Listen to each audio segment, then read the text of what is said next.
গল্পহাই জোছনা ধারায় দ্বিতীয় পর্ব। লেখনীতে ইশরাত জাহান তানজিলা। এই মুহূর্তে ফুয়াদকে স্বার্থপর ছাড়া আর কিছুই মনে হচ্ছে না এশার। বিয়ের পর থেকে দেখে আসছে সে সব ব্যাপারে ওকে সামনে ঠেলে দিয়ে নিজে গা বাঁচিয়ে চলছে। বাসার অন্য সকলের মতো পলি বেগমের প্রতি ভয় ফুয়াদের নেই। এ কদিনে এশা তা অনুমান করতে পারছে। ফুয়াদ মোটেও ভীতু কিংবা সাহসহীন গোছের মানুষ নয়। সে ভীষণই চতুর, বুদ্ধিমান, সাহসী। তাহলে সে পলি বেগমের মুখোমুখি না হয়ে এশাকেই কেন বারবার তোপের মুখে ফেলতে চায়? ফুয়াদ পলি বেগমকে মন থেকে মান্য করে না, আবার তার বাড়াবাড়ির বিপক্ষে কথাও বলে না। কেন এত ভনিতা? অন্য কোনো ব্যাপারে তো সে এরকম ভনিতা না। ফুয়াদকে বইয়ের নাম মেসেজ করে দিয়ে এশা কিছুক্ষণ গেটের কাছে দাঁড়িয়ে থাকে। এরপর এক প্রকার প্রাণের মায়া ভুলে বাসার ভিতরে যাওয়ার উদ্দেশ্যে পা ফেলে। ভয় ওর পা দুইটা যেন দুর্বল হয়ে আসছে। এত আতঙ্কিত ও বোধ হয় জীবনে আর কখনো হয়নি। সকাল বেলার এই ঠান্ডা আবহাওয়ায়ও ঘেমে যাচ্ছে। বাসায় ঢোকার মূল দরজা ভিড়ানো। এশা চোরের মতো নিঃশব্দে দরজা ঠেলে ভিতরে ঢুকলো। সকালের নাস্তা সেরে সবাই যার যার রুমে। কথার আওয়াজ পাওয়া গেলেও এই মুহূর্তে রুমের বাইরে কেউ নেই। এশা সামান্য স্বস্তি পেল। ও পা টিপে টিপে নিজের রুমের দিকে হাঁটতে লাগলো। সিঁড়িতে ছুটা বুয়া নার্গিসের সামনে পড়ল। সে কি এক্ষুনি গিয়ে ওর আসার খবর পলি বেগমকে দিবে? রুমের দরজা বন্ধ করে লম্বা একটা দম ফেলে এশা। ওর হৃদযন্ত্রটা এমন ভাবে লাফাচ্ছে। ও নিজেকে স্থির করতে চেয়ারের উপর বসল। যে কোনো মুহূর্তে পলি বেগমের তাণ্ডব শুরু হবে। শম্পা নিজের রুম থেকে বের হয়ে মারুফার রুমের দিকে গেল। দরজার সামনে দাঁড়িয়ে উকি দিয়ে জিজ্ঞেস করল, ভাবি কি করছো? কিছু করছি না। আসো ভিতরে আসো। শম্পা ভিতরে ঢুকে খাটের উপর বসল। তোমার শাশুড়ির ছোট ছেলে আর ছেলের বউয়ের খোঁজ পেলে?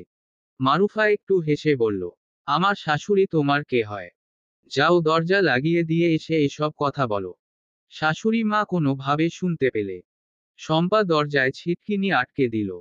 এরপর মারুফাকে বলল, ফুয়াদের বউ কাল এসে আজ এসব তালবাহানা করছে। আর সব নিয়মকানুন আমাদের বেলায়। আমি রাহাতকে পরিষ্কার বলে দিয়েছি ফুয়াদের বউ যদি নিজের ইচ্ছা মতো চলে, আমিও আমার ইচ্ছা মতো চলব। তারপর রাহাত কি বলল? কি বলবে? কিছুই বলেনি। সত্যি দেখো এবার বিয়ে হলো কত বছর। নিজের পছন্দ মতো কিছু রান্না করে খেতে গেলেও কত কাহিনী। মারুফা ছোট্ট একটা নিঃশ্বাস ফেলে বলল, তুমি তাও রাহাতকে এসব কথা বলতে পারো? আমি যদি এসব বলতে যাই ফয়সাল আমার মুখের উপর দিবে। সে খাঁটি মা ভক্ত ছেলে। আমার জীবনটা এভাবেই কাটবে শম্পা। আফসোস করে কোনো লাভ নেই। আমারও বা কি লাভ বলো? রাহাতকে এসব বলে কি কোনো ফয়দা হবে? সে কি মায়ের অবাধ্য হবে? সবই টাকা আর সম্পত্তির খেলা ভাবি। অবাধ্য হওয়ার সুযোগ নেই।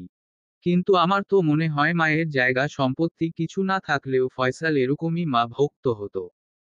শম্পা আফসোসের স্বরে বলল, আশেপাশে দেখো মানুষ বিয়ের 2 দিনের মাথায় স্বামী নিয়ে আলাদা সংসার পাতে। আর আমাদের কি কপাল!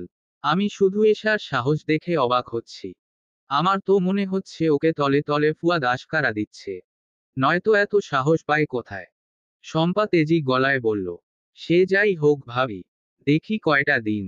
এশা এভাবে চলতে থাকলে আমরাও নিজেদের খুশি মতো চলতে শুরু করব। মারুফা কিছু বলল না। শম্পাকে ওর জানা আছে। তার দৌড় এই মুখে বলা পর্যন্তই। পলি বেগমের একটা ধমক খেলে বাপের নামও ভুলে যাবে। শম্পা মারুফার রুম থেকে বের হয়ে সিঁড়ি ভেঙে নিচ তলায় যাওয়ার সময় হঠাৎ দেখল ফুয়াদের রুমের দরজা ভিতর থেকে আটকানো। দরজা তো 2 দিন ধরে বাহির থেকে আটকানো ছিল। ওরা কি বাসায় ফিরেছে? নিশ্চয়ই ফিরেছে। নয়তো দরজা ভিতর থেকে আটকাবে কে? ওরা বাসায় ফিরলে বাসার ভিতর লয় প্রলয় হওয়ার কথা। অথচ তেমন কোনো সারা শব্দই নেই। কি অদ্ভুত ব্যাপার! কেউ কি জানে না?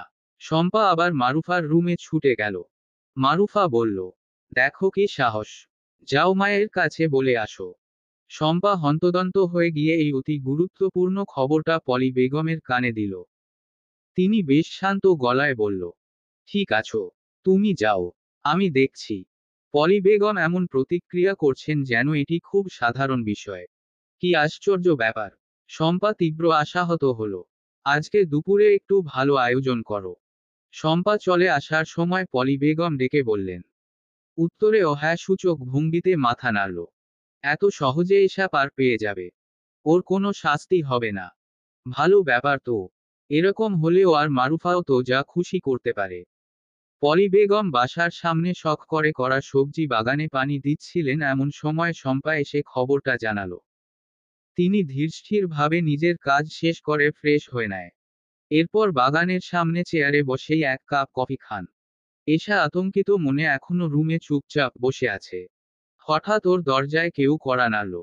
ও দরজা খুলে পলি বেগম দরজার সামনে দাঁড়িয়ে আছে। তার দিকে এক নজর তাকিয়ে দ্বিতীয়বার তাকানোর সাহস হলো না। পলি বেগম ঠান্ডা মেজাজে নিতান্তই স্বাভাবিকভাবে জানতে চাইলেন, কোথায় ছিলে গত 2 দিন? ফুয়াদও তোমায় আনতে গিয়ে নিখোঁজ হলো। কয়েকশো কল দিয়েছি, ধরেনি। পলি বেগম এত ঠান্ডা গলায় কথা বলছেন। এশা বিস্ময়ে বিহ্বল হলো। নিচু গলায় বলল, এক রাত হাসপাতালে ছিলাম।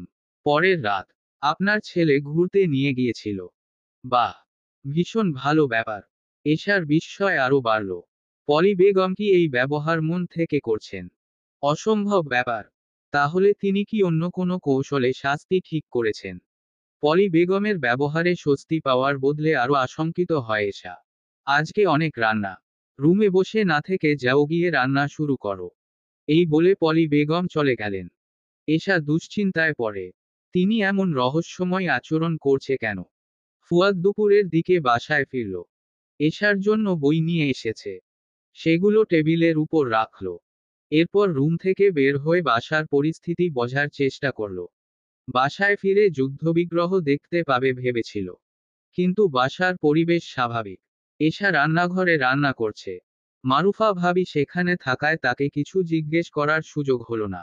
এশা রান্না শেষ করে রুমে আসলে ফুয়াদ খুব আগ্রহ নিয়ে জানতে চাইল, ব্যাপারটা কি বলতো? বাসার পরিবেশ এত শান্ত কেন? এশা সংক্ষেপে বলল, জানি না। তোমার বই এনেছি, দেখো তো ঠিক আছে কিনা। ফুয়াদ ভেবেছিল এশা খুব খুশি হয়ে আগ্রহ নিয়ে দেখবে। কিন্তু ও দেখল না। বই কেন এনেছেন? ফুয়াদ ভ্রু কুঁচকে বলল, বই কেন এনেছি মানে? মানে কি সেটা আপনি জানেন? ফুয়াদ বিরক্ত গলায় বলল, কি বলতে চাও পরিষ্কার করে বলো। আমি অনার্স শেষ করব, এটা নিশ্চয়ই আপনার উদ্দেশ্য না। ফুয়াদের বিরক্তি বাড়ে। তো আমি কি উদ্দেশ্যে বই এনেছি? এনেছেন যাতে বাসায় আরেকটা ঝামেলা হয়। আপনি যদি আমাকে সত্যি পড়াশোনা করাতে চান তাহলে এ কথা বাসার সবার সামনে বলবেন। নয়তো আমার পড়াশোনা করার দরকার নেই। আমি এভাবেই জীবন কাটিয়ে দিব। ফুয়াদ থেমে থেকে কিছুক্ষণ পর বলল, ও এই ব্যাপার। তুমি তো জেনেশুনেই এই পরিবারে এসেছো। তোমার জন্য আমি কারো সাথে ফাইট করতে পারবো না। নিজের ভালো একটা ক্যারিয়ারের জন্য আমি কত বছর ধরে স্ট্রাগল করে যাচ্ছি। নিজের বাঁচা নিজে বাঁচতে শিখো। তোমার স্ট্রাগল কেউ তোমাকে করে দিবে না। এ বাসার নিয়ম হলো দুপুরে রান্নাবান্না শেষে আগে বাসার পুরুষ সদস্যরা খাবে, তারপর মহিলারা। ফুয়াদকে খাবার রুম থেকে ডাকলো। ও খেতে চলে গেল। পলি বেগম সেখানে উপস্থিত। কিন্তু তিনি ফুয়াদকে কিছু জিজ্ঞেস করলেন না। কেউই ওকে কোনো প্রশ্ন করল না। এশা সকাল থেকে কিছু খায়নি। ক্ষুধায় ওর পেট মোচড়াচ্ছে। পুরুষদের মারুফা খাবার বেড়ে দিয়েছে। তাদের খাওয়া শেষ হলে পলি বেগম মারুফাকে বললেন, আজকে তোমাদের আমি বেড়ে খাওয়াবো। ছেলের বউদের নিয়ে পলি বেগম খেতে বসেছেন। তিনি আদেশ করলেন, তোমরা ভাত যা খাবে প্লেটে নাও। আমি তরকারি দিয়ে দিচ্ছি। ওরা যার যার প্লেটে ভাত নিল। পলি বেগম মারুফা আর শম্পার প্লেটে তরকারি বেড়ে দিলেন। এরপর নিজে নিয়ে খাওয়া শুরু করলেন। এশা বোকার মতো বসে আছে। পলি বেগম কি ওকে তরকারি দিতে ভুলে গেছে? পলি বেগম খাবার মুখে তুলতে তুলতে এশার দিকে তাকিয়ে বলল, তুমি তরকারি ছাড়াই খাও। আমার অনুমতি ছাড়াই বাসায় সামান্য তরকারি খাওয়াও সম্ভব না। এশা হতভম্ব হয়ে গেল। নির্দয় অপমানে ও স্তব্ধ হয়ে রইল। এশা খাটের উপর শক্ত হয়ে বসে আছে। অনেকক্ষণ যাবত ওর চোখ দিয়ে ঝরঝর করে জল গড়িয়ে পড়ছে। তরকারি ছাড়া ভাত 2 লোকমা মুখে তুলে ও ভেজা চোখে টেবিল ছেড়ে উঠে এসেছে। সেই কান্না এখনো থামেনি। ওর জীবনটা কখনোই সহজ ছিল না। ছোটবেলা থেকেই অনেক সংগ্রাম করে বেড়ে উঠেছে। কণ্টকাকীর্ণ এই জীবনে কত জায়গায় কতভাবে অপমানিত হয়েছে, আঘাত পেয়েছে। কিন্তু আজকের মতো এমন আঘাত কখনো পায়নি। ওর বুকের ভিতরটায় ভয়ানক জখম হয়েছে, তীব্র দাবানলে দগ্ধ হওয়ার মতো। ফুয়াদ ব্যালকনিতে রাখা আরামকেদারায় চোখ বুজে বসে আছে। তার আঙুলের ফাঁকে একটি জ্বলন্ত সিগারেট। সিগারেটটা অনাদৃতভাবে পুড়ে যাচ্ছে। সেটিতে ফু দেওয়ার মতো মেজাজ হলো না। এই মুহূর্তে ওর মেজাজ ভীষণ বিক্ষিপ্ত।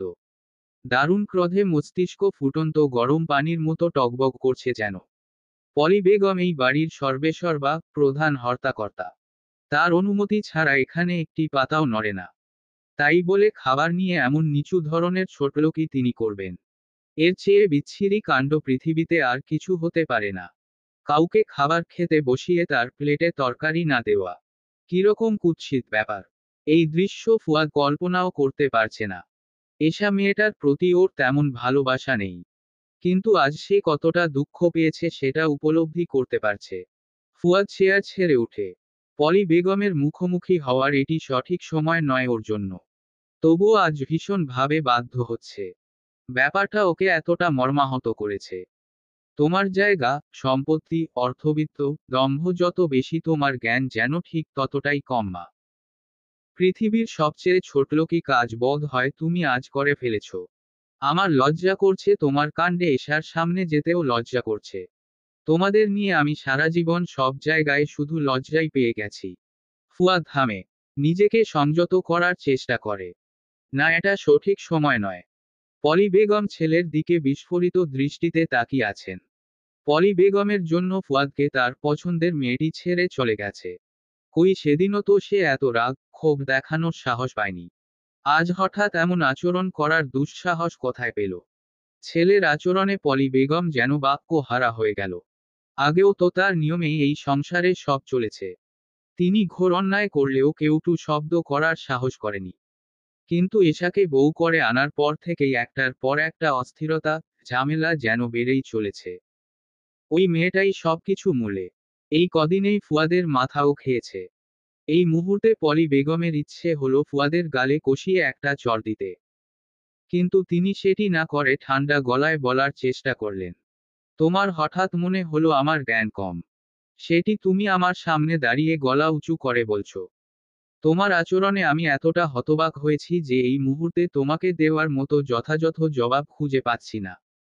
তোমার বউকে বাড়ির নিয়মকানুন মেনে চলতে বলো। যাও, তুমি আমার চোখের সামনে থেকে দূর হও। ফুয়াদ চলে আসলো। পলি বেগমের সমস্ত ক্রোধ, আক্রোশ আবার এশার উপর জমা হলো। মনে হচ্ছে এই মেয়েটি বাড়ির ভিতর ভালোই ঝামেলা পাকাবে। তার আগেই ওর যথাযথ ব্যবস্থা নিতে হবে। পলি বেগম ক্রুর বিদ্রুপ করে সামান্য হাসলেন একা একা। ফুয়াদ এসে এশার সামনে বসল। এশার কান্না থেমেছে, তবে তার চোখ মুখ ফুলে লাল হয়ে আছে। বাইরে খেতে যাবে নাকি খাবার আনিয়ে দিব? ফুয়াদ জিজ্ঞাসা করল। এশা মুখ তুলে তাকালো। ওর চেহারার দুঃখ, কষ্ট সব ক্ষোভে পরিণত হলো যেন। ফুয়াদের উপর ক্রোধে ফেটে পড়ে বলল, আপনি দয়া করে কোনো আদিক্ষেতা করতে আসবেন না। মারুফা আর শম্পা ভাবি যেভাবে চলে আমিও এখন থেকে সেভাবে চলব। খেয়ে পড়ে কোনোভাবে জীবন কাটলেই হবে আমার। ফুয়াদ এশার মুখের দিকে তাকিয়ে রইল। এ কেমন জেদ? আমি তো ভেবেছিলাম এই ঘটনার পর তোমার এ বাড়ি ছেড়ে চলে যাওয়ার জেদ হবে। পড়াশোনা করে স্বাধীনভাবে বাঁচতে চাইবে। কিন্তু এ তো দেখছি উল্টো জেদ। এশা আবার চোখ মুছে বলল, এ বাড়ি ছেড়ে চলে যাওয়ার মতো জায়গা আমার নেই। যার কোথায়ও যাওয়ার জায়গা নেই তার অত আত্মসম্মান নেই, জেদও নেই। আপনি আর কোনো নিয়মের বাইরে আমাকে ঠেলে দিবেন না। আপনার মায়ের সাথে আপনার কোনো ব্যক্তিগত আক্রোশ যদি থেকে থাকে সেটা নিজে মেটান। আমাকে দয়া করে আর ঢাল বানাবেন না। এশা একটু দম ফেলে ফের বলল, আমি শুধু খেয়ে পড়ে বেঁচে থাকার জন্যই বিয়ে করেছি। আপনার তো আর আমাকে পছন্দ নয়। বিয়ে করে মায়ের মন রক্ষা করেছেন। যে কোনো মুহূর্তে দেশের বাইরে চলে যাবেন। এরপর আমি এ বাড়িতে কাজের মানুষের মতো পড়ে থাকব। আপনার মায়ের চেয়ে আপনিও আমার সঙ্গে কম নিষ্ঠুরতা করছেন না। ফুয়াদ এসব কথার কোনো জবাব না দিয়ে বলল, আমি তোমার জন্য খাবার কিনে আনছি। আমি খাবো না। ফুয়াদ এশার না শুনল না। সে গিয়ে খাবার নিয়ে আসলো। রুমের দরজা বন্ধ করে একটা প্লেটে খাবার বেড়ে এশার সামনে দিয়ে জিজ্ঞেস করল, তুমি খাবে নাকি আমি খাইয়ে দিব? এশা কোনো কথা না বলে মুখ শক্ত করে রাখল। এভাবে শক্ত হয়ে আছো কেন? মুখে খুলো। আমাকে অফিসে যেতে হবে। 5টার দিকে গুরুত্বপূর্ণ মিটিং আছে একটা। আমি ব্যবসায় একটার পর একটা লস করেই যাচ্ছি। এরকম চলতে থাকলে মা আমাকে ব্যবসা থেকে আউট করে দিবে। এই মুহূর্তে সেটা করলে আমি ঝামেলায় পড়ে যাব। এশা মুখ খুলল না। ফুয়াদ এত অনুরোধ করল। প্রথমে ভালো করে বলেছে, পরে রাগও হয়েছে। কিন্তু কোনো কিছুতেই কাজ হলো না। এই মেয়ে এত একগুঁয়ে ওর জানা ছিল না।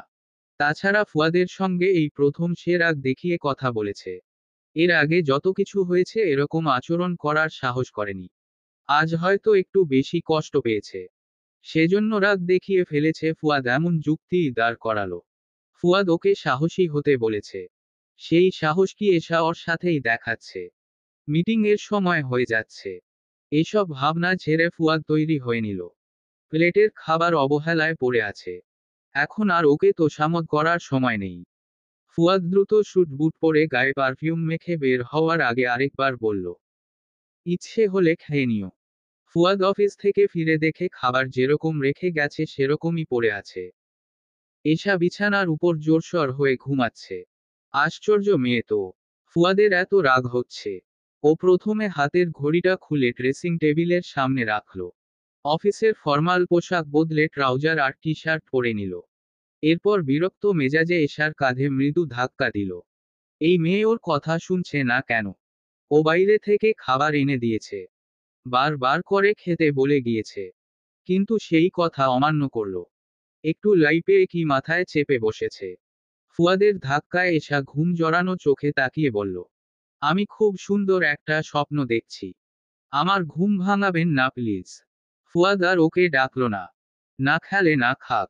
ওর কি তাতে? ও খাবার এনে দিয়েছে। নিজের কর্তব্য পালন করেছে। খালি পেটে শুয়ে শুয়ে স্বপ্ন দেখুক। এশার ঘুম ভাঙল মাঝরাতে। ফুয়াদ তখনও সজাগ। ঘুম ভাঙার পরও প্রথমে ফুয়াদকে প্রশ্ন করল, আজকে কি জ্যোৎস্না রাত? জ্যোৎস্না অমাবস্যার খবর আমি রাখি না। ফুয়াদ বিরক্ত গলায় উত্তর দিল। এশা উঠে বসে হাত মুখ না ধুয়েই প্লেটের খাবার খেয়ে নিল। এরপর জানালার পর্দা সরিয়ে বাইরে উকি দিয়ে দেখল উজ্জ্বল চাঁদের আলো। আমি কি স্বপ্ন দেখেছি জানেন? না জানি না। দেখেছি এরকম একটা জ্যোৎস্না রাতে নদীর পাড়ে বসে আছি। জ্যোৎস্নার আলোয় চারদিক এত সুন্দর দেখাচ্ছিল। ফুয়াদ ল্যাপটপ বন্ধ করে এশার দিকে তাকায়। চলো তাহলে নদীর পাড়ে বসে জ্যোৎস্না দেখতে। ফুয়াদ ওর সাথে বিদ্রূপ করছে। কিন্তু না পড়ে বোঝা গেল সে সত্যি সত্যি ওকে নিয়ে যেতে চাচ্ছে। এশা ভয় পেয়ে বলল, না, না, আপনাদের বাড়ির নিয়মের বাইরে হয়ে যায় যদি। ফুয়াদ চোখ রাঙিয়ে তাকালো। ঝাঁঝালো গলায় বলল, আমার কথা অমান্য করো কোন দুঃসাহসে? দুপুরে কিছু বলিনি। এখন একদম জানালা দিয়ে ছুঁড়ে ফেলে দিব তোমাকে। অগত্যা এশাকে ফুয়াদের সঙ্গে বের হতে হলো নদীর পাড়ে বসে জ্যোৎস্না দেখতে। এশা নদীর পাড়ে দাঁড়িয়ে আছে। ঠান্ডা, শীতল বাতাসে ওর চুলগুলো উড়ছে। চাঁদের ঝকঝকে আলোতে এশার মুখাবয়ব চমৎকার সুন্দর দেখাচ্ছে। ফুয়াদ সেদিকে এক নজর তাকিয়ে চোখ ফিরিয়ে নিল। তার মনে প্রেমে পড়ার ভয়। বিয়ে করতে হয়েছে বলেই করেছে কেবল। স্ত্রীর প্রতি প্রেম, ভালোবাসার ব্যাপারগুলো সচেতনভাবেই উপেক্ষা করে চলেছে। মেয়েটার প্রতি অন্যায় করছে জানে। কিন্তু কি করার? সব মানুষেরই আলাদা স্বপ্ন, পরিকল্পনা থাকে। ঈশা ওর জীবনের পরিকল্পনার অংশ নয়। দাঁড়িয়ে থাকবে। বসতে পারো চাইলে। ফুয়াদ বলল। এশা বোধ হয় শুনতে পেল না। সে উদাস, অন্যমনস্ক হয়ে আছে। আপনি জ্যোৎস্না দেখতে পছন্দ করেন? নাকি আমি বলেছি দেখে এসেছেন? অনেকক্ষণ পর এশা জানতে চাইল। ফুয়াদ উত্তর দিল, কবি সাহিত্যকরা তাদের গল্প, উপন্যাস, কবিতায় জ্যোৎস্না, বৃষ্টি এসবের অতিরঞ্জিত সৌন্দর্যের ব্যাখ্যা দিয়ে মেয়েদের প্রভাবিত করতে পেরেছে। ছেলেদের পারে নাই তেমন। ছেলেরা অত সহজে প্রভাবিত হয় না। জ্যোৎস্না দেখতে আবার পছন্দ করার কি আছে? আপনার ধারণা যেসব মেয়েরা গল্প, উপন্যাস পড়ে তারাই শুধু জ্যোৎস্না, বৃষ্টি পছন্দ করে? বেশিরভাগ ক্ষেত্রেই। তোমার রুমেও অনেক বই দেখেছি। এশা আর কিছু না বলে ঘাসের উপর বসল। ফুয়াদ বিরক্ত গলায় বলল, এই রাতের বেলায় ঘাসের ভিতর সাপ, বিচ্ছু কিছু না দেখেই বসে পড়লে? উঠো। ও সঙ্গে সঙ্গে লাফিয়ে উঠে দাঁড়ালো। এই জ্যোৎস্নার আলোয় নদীর পাড়ে নিজের মনের তীব্র উদাসীনতা ওকে বেখেয়াল করে দিয়েছে যেন। ফুয়াদ মোবাইলের আলো জ্বালিয়ে জায়গাটা ভালো করে দেখে এশাকে আবার বসতে বলল। এই বিয়েটা করে তুমি একটা বোকামি করলে এশা। এর চেয়ে যদি কোনো মধ্যবিত্ত পরিবারে ছোটখাটো চাকরিজীবী কাউকে বিয়ে করতে শান্তিতে থাকতে। এশার পাশে বসে সিগারেট ধরাতে ধরাতে কথাটা বলল ফুয়াদ। ও এই কথার উত্তর না দিয়ে বলল, সিগারেটের ধোঁয়ার গন্ধে আমার শ্বাস আটকে যায়। আপনি শেষ করুন, আমি একটু হাঁটি। না, না বসো। দুঃখিত। ফুয়াদ সিগারেটটা পানিতে ফেলে দিল। ছোটবেলা থেকে কষ্ট করে বড় হয়েছি, এজন্য মা সব সময় চাইতেন আমার ধনী পরিবারে বিয়ে হোক, যাতে আমার জীবনে কোনো অভাব না থাকে। ধনী পরিবার থেকে আমার জন্য আরো বিয়ের প্রস্তাব এসেছিল, কিন্তু বেশিরভাগই আমার সম্পর্কে জেনে পিছিয়ে গেছে।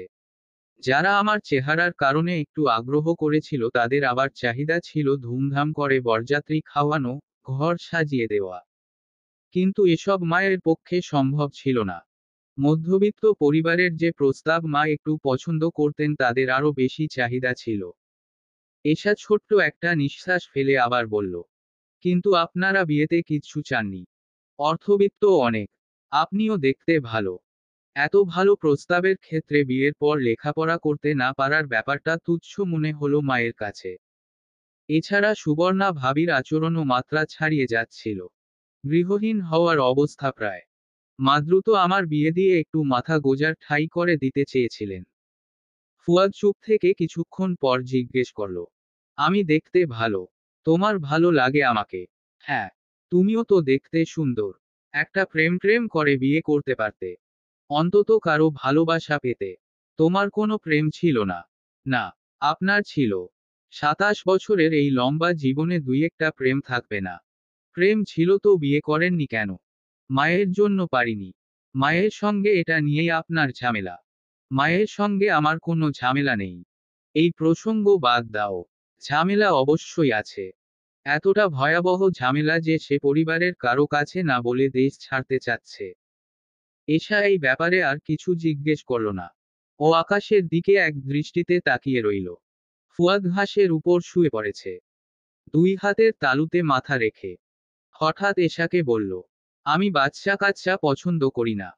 বাবা হওয়া মানে কাঁধে বিশাল দায়িত্ব। এই ছোট জীবনে অত দায়িত্ব নেওয়ার কোনো প্রয়োজনীয়তা আমার কাছে নেই। আমি যে মেয়েটাকে বিয়ে করব বলে ঠিক করেছিলাম সে এই ব্যাপারটাকে সহজভাবে নিয়েছিল। ফুয়াদ একটু থেমে বলল, তোমার সঙ্গে এই সম্পর্কটা কতদূর যাবে জানি না, কিন্তু তুমি কি এই ব্যাপারটা সহজভাবে নিতে পারছো? তুমি কখনো মা হবে না। এশা তৎক্ষণাৎ কোনো উত্তর দিতে পারল না। ওকে হতভম্ব দেখাচ্ছে। এটা সহজভাবে নেওয়ার মতো ব্যাপার। অনেকক্ষণ ভেবেও এরকম অস্বাভাবিক চিন্তাভাবনা ও সহজভাবে নিতে পারছে না। কি হলো, কথা বলছো না কেন? এশা নিজেকে সামলে স্বাভাবিকভাবে বলার চেষ্টা করল, আমি বাচ্চা কাচ্চা অনেক পছন্দ করি। আমি অপছন্দ করি না। অর্পি, রাইদ ওদের কোলে নিই, আদর করি। কিন্তু দুই চারটা ছেলেমেয়ে জন্ম দিয়ে তাদের দায়িত্ব কর্তব্য পালন করার মতো বাড়তি ঝামেলা আমি আমার জীবনে নিব না। আমার কাছে এসবের কোনো প্রয়োজনীয়তা নেই। এশা টের পেল ওর মাথার ভিতর ঝিমঝিম করছে। ফুয়াদের সঙ্গে সম্পর্কটা এখন পুরোপুরি ঠিক না থাকলেও ও মনে মনে আশা করেছিল একদিন সব ঠিক হবে। ওর জীবনটা নিশ্চয়ই সুন্দর হবে। কিন্তু এই মুহূর্তে ওর মনে সেই আশা ভঙ্গের আশঙ্কা। ফুয়াদ আরও সম্পূর্ণ বিপরীত মেরুর মানুষ। এমনকি সে অন্য 5টা মানুষের চেয়েও আলাদা। এশা এখনো তাকে পুরোপুরি বুঝে উঠতে পারেনি। এত সহজে বুঝে উঠার মতো মানুষও সে না। তবে যেটুকু বুঝেছে তাতে স্পষ্ট যে ফুয়াদের জীবনের স্বপ্ন, পরিকল্পনায় কোথাও এশার জায়গা নেই। তাহলে ওর জীবনটা কোথায় গিয়ে দাঁড়াবে? এশা অনেকক্ষণ পর বিষণ্ণ গলায় জিজ্ঞেস করল, সবার জীবনেই কষ্টের পর সুখ আসে, আপনি কি এ কথায় বিশ্বাস করেন? না। জীবন সবার সঙ্গে ন্যায্য আচরণ করে না। আমারও তাই মনে হয়। এই যেমন ধরুন আমার মায়ের জন্ম খুব দরিদ্র পরিবারে। কষ্ট করে বড় হয়েছে। এরপর যখন বিয়ে হলো আমার বাপেরও তেমন আর্থিক অবস্থা ছিল না। টানাপোড়েনের ভিতরই আমার জন্ম হলো। এরপর আমার বাবা মারা গেল। যখন দ্বিতীয় বিয়ে হলো সেই মানুষটাও মারা গেল। এরপর আরো কষ্ট করে জীবন কাটালো। এখন ভাইয়ের বাসায় উটকো ঝামেলার মতো। সেখানেই হয়তো অবহেলায় মারা যাবে। মার জীবনে কখনো কষ্টের পরে সুখ আসেনি। এশা দীর্ঘ নিঃশ্বাস ফেলে বলল, আমি সুখের আশায় দিন গুনছি। কিন্তু মায়ের ব্যাপারটা উপলব্ধি করার পর আমার ভীষণ ভয় করছে। হয়তো জীবন তার মতো আমার সঙ্গেও ন্যায্য আচরণ করবে না। একটা মানুষ জন্ম থেকে মৃত্যু পর্যন্ত শুধু দুঃখই করবে। কি ভয়াবহ ব্যাপার, তাই না? এশা উঠে দাঁড়ালো। এই জ্যোৎস্না, তার আলোয় উজ্জ্বল নদীর জল, এসব কিছুই এশার এই মুহূর্তে ভালো লাগছে না। আচ্ছা, বাসায় চলুন। জ্যোৎস্না দেখা শেষ। হ্যাঁ। ফুয়াদও উঠে দাঁড়ালো। এশা আগে আগে হাঁটছে। ফুয়াদ দ্রুত কয়েক পা হেঁটে এসে ওর পাশাপাশি হাঁটতে লাগলো। সেই বুঝতে পেরেছে বাচ্চা না নেওয়ার সিদ্ধান্তটা এশা স্বাভাবিকভাবে নিতে পারেনি। ও খুব সাধারণ একটি মেয়ে। বড় হওয়ার পর থেকেই হয়তো বাচ্চা কাচ্চা সহ একটি সংসারের স্বপ্ন দেখেছে। তাই এই ব্যাপারটা শুনে ধাক্কা খাওয়া স্বাভাবিক। এশা ফুয়াদের দিকে তাকিয়ে অসহায় ভাবে জিজ্ঞেস করল, আপনি সত্যিই কাউকে না জানিয়ে দেশ ছেড়ে চলে যাবেন? হুম। আপনি বাবা হতে চান না, এটাও সত্যি। তোমার সাথে এসব নিয়ে আমি ফাজলামি কেন করব বলো? বিয়ের আগে কেন বলেননি তাহলে? তুমি তো আমার সম্পর্কে কিছুই জানতে চাওনি। বাচ্চা নেওয়ার মতো স্বাভাবিক ব্যাপার আলাদা করে আবার কে জানতে চায়? জানি না। আমার যদি কোথাও যাওয়ার জায়গা থাকতো আমি আপনাদের বাসায় যেতাম না। যেদিন আপনি আমাকে চড় মেরেছেন সেদিনই চলে যেতাম। আমার সমস্ত আত্মসম্মান জীবনের কাছে অসহায়। এই বলে এশা হঠাৎ ফুয়াদকে জড়িয়ে ধরল। ওর চোখে জল ছলছল করছে। ও ব্যাকুল স্বরে বলল, ফুয়াদ, আমার ভালো থাকতে ইচ্ছে করে। আপনাকে ভালোবাসতে ইচ্ছে করে। ফুয়াদ কোনো প্রত্যুত্তর করল না। যেন এই ব্যাপারে সে বড়ই অপারগ। সবে ভোর হয়েছে। এই ভোর সকালে পলি বেগম গেটের সামনে দাঁড়িয়ে আছেন। ডাক্তার তাকে রোজ হাঁটতে বলেছেন। এশা আর শম্পা এখনো ঘুমাচ্ছে। মারুফা উঠেছে শুধু। পলি বেগম মারুফাকে আদেশ করেছেন ওদের দুইজনকেও চটজলদি ডেকে তুলতে। 3 ছেলের বউকে সঙ্গে নিয়ে তিনি হাঁটবেন। একা একা হাঁটা খুবই বিরক্তিজনক ব্যাপার। শম্পা আর রাহাত গতকাল রাতে 2টা ভূতের মুভি দেখে 3টার দিকে ঘুমিয়েছে। এত ভোরবেলা উঠতে শম্পার মেজাজ কি যে খারাপ লাগছে। ডাক্তার পলি বেগমকে হাঁটতে বলেছে। ওকে তো আর হাঁটতে বলেনি। মানুষকে যন্ত্রণা দেওয়াই এই মহিলা সবচেয়ে পছন্দের কাজ। পলি বেগম দেখলেন মারুফা আর শম্পা গেটের দিকে এগিয়ে আসছেন। তিনি ওদের প্রথমেই গম্ভীর গলায় জিজ্ঞাসা করলেন, এশা আসেনি? মারুফা বলল, না, আসেনি। ওর নাকি শরীর ভালো লাগছে না। জ্বর এসেছে। মারুফা কিছুটা তাচ্ছিল্য করে আবার বলল, জ্বর না ছাই। ঘুম ছেড়ে উঠতে চাচ্ছে না তাই বানিয়ে বলেছে। ওকে আসলে দোষ দিয়ে লাভ নেই। ফুয়াদ প্রশ্রয় না দিলে এত সাহস কোথায় পায়? এই সকাল সকালই পলি বেগমের মেজাজে আগুন ধরে গেল। মেজাজ সামলাতে না পেরে কোনোদিন যেন তিনি এশার মাথায় বাড়ি মেরে বসেন ঠিক নেই। এতদিন তিনি কেবল এশাকে শাসিয়েছে। নতুন বলে একটু রয় ছয় কয়েকবার সতর্ক করেছেন। তাতে তেমন কাজ হচ্ছে না বোধ হয়। এশার কোনো পরিবর্তন দেখছেন না। এবার ফুয়াদেরও একটা ব্যবস্থা করতে হবে। বউকে যদি সত্যি সে আশকারা দিয়ে থাকে তাহলে সেও সোজা হবে, সঙ্গে এশাও। শম্পার চোখের ঘুম এখানো কাটেনি। ঈশও যদি পারত এশার মতো এমন সাহস করে না আসতে। একটু সাহসের অভাবে জীবনটা অতিষ্ঠ হয়ে যাচ্ছে। এশাকে ও হিংসা করলেও এই মুহূর্তে সমর্থন না করে পারছে না। মনে হচ্ছে এই মারুফার সঙ্গে মিল দিয়ে না চলে এশার সঙ্গে মিল দিলে ভালো হবে। পলি বেগম আর মারুফা আগে আগে হাঁটছে। শম্পা ওদের থেকে বেশ পিছনে পড়ে আছে। ওর ইচ্ছে করছে এই রাস্তার ভিতরই শুয়ে ঘুমিয়ে পড়তে। হাঁটতে হাঁটতে মারুফা পলি বেগমকে বলল, আপনি এশাকে ভাত খেতে তরকারি দিলেন না। ফুয়াদ সঙ্গে সঙ্গে বাইরে থেকে খাবার কিনে এনে দিয়েছে। এমনকি গতকাল মাঝরাতে তারা বাসা থেকে বের হয়ে কোথায় যেন গিয়েছিল। শেষ রাতের দিকে ফিরেছে। তুমি নিজের চোখে দেখেছ? হ্যাঁ মা। আপনি আমাকে চিনেন না। নিজের চোখে না দেখে আমি কোনো কথা বলি না। মারুফা আবার বলল, এশাকে দেখে দেখে শম্পাও এখন হিংসা করে, এশার মতো নিজের মর্জি মতো চলতে চাচ্ছে। এ কথাও নিজে আমাকে বলেছে। পলি বেগমের চোখমুখ ক্ষিপ্ত দেখালো। তিনি বললেন, ঠিক আছে, দেখি। ফয়সাল খাঁটি মা ভক্ত ছেলে। রাহাত আর ফুয়াদের মতো পিছনে পিছনে বউকে প্রশ্রয় সে দেয় না। তাই মারুফাও সর্বদা চেষ্টা করে শাশুড়ির মন রক্ষা করতে। এছাড়া ওর কোনো উপায় নেই। সব যন্ত্রণা সহ্য করে ওর এই সংসারেই পড়ে থাকতে। মারুফার এখন উদ্দেশ্য হলো শাশুড়ির সবচেয়ে পছন্দের ছেলের বউ হয়ে তার এই সংসারের হর্তাকর্তা হওয়া। সকালে হাঁটা শেষে বাসায় ফিরে পলি বেগম দেখল এশা নাস্তা তৈরি করেছে। তাদের ফিরতে দেখে ও জলদি টেবিল সাজালো। তোমার গায়ে নাকি জ্বর? পলি বেগম জিজ্ঞেস করলেন। এশা উত্তর দেওয়ার আগেই তিনি ওর কপালে হাত দিয়ে উত্তাপ পরীক্ষা করলেন। সামান্য শরীর গরম, এর জন্য হাঁটতে যেতে পারলে না? এশা নমনীয় গলায় বলল। শরীর ভীষণ খারাপ লাগছিল মা। তেমন কোনো খারাপ আমি দেখছি না। আমার কথার বাইরে যত বেশি বাড়তে চাইবে তত বেশি ভেঙে যাবে। খাবার মুখে তুলতে তুলতে স্বাভাবিক গলায় কথাটা বলল পলি বেগম। তার এই স্বাভাবিক গলায় বলা কথার ভিতরের তেজ এশা আন্দাজ করতে পারছে।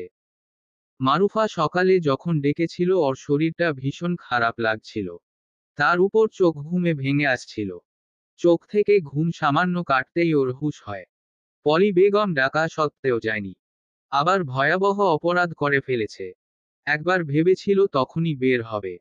তাতে যদি এই অপরাধ মুছে পরে মনে হয়েছে এখন গিয়ে ওদের কোথায় পাবে।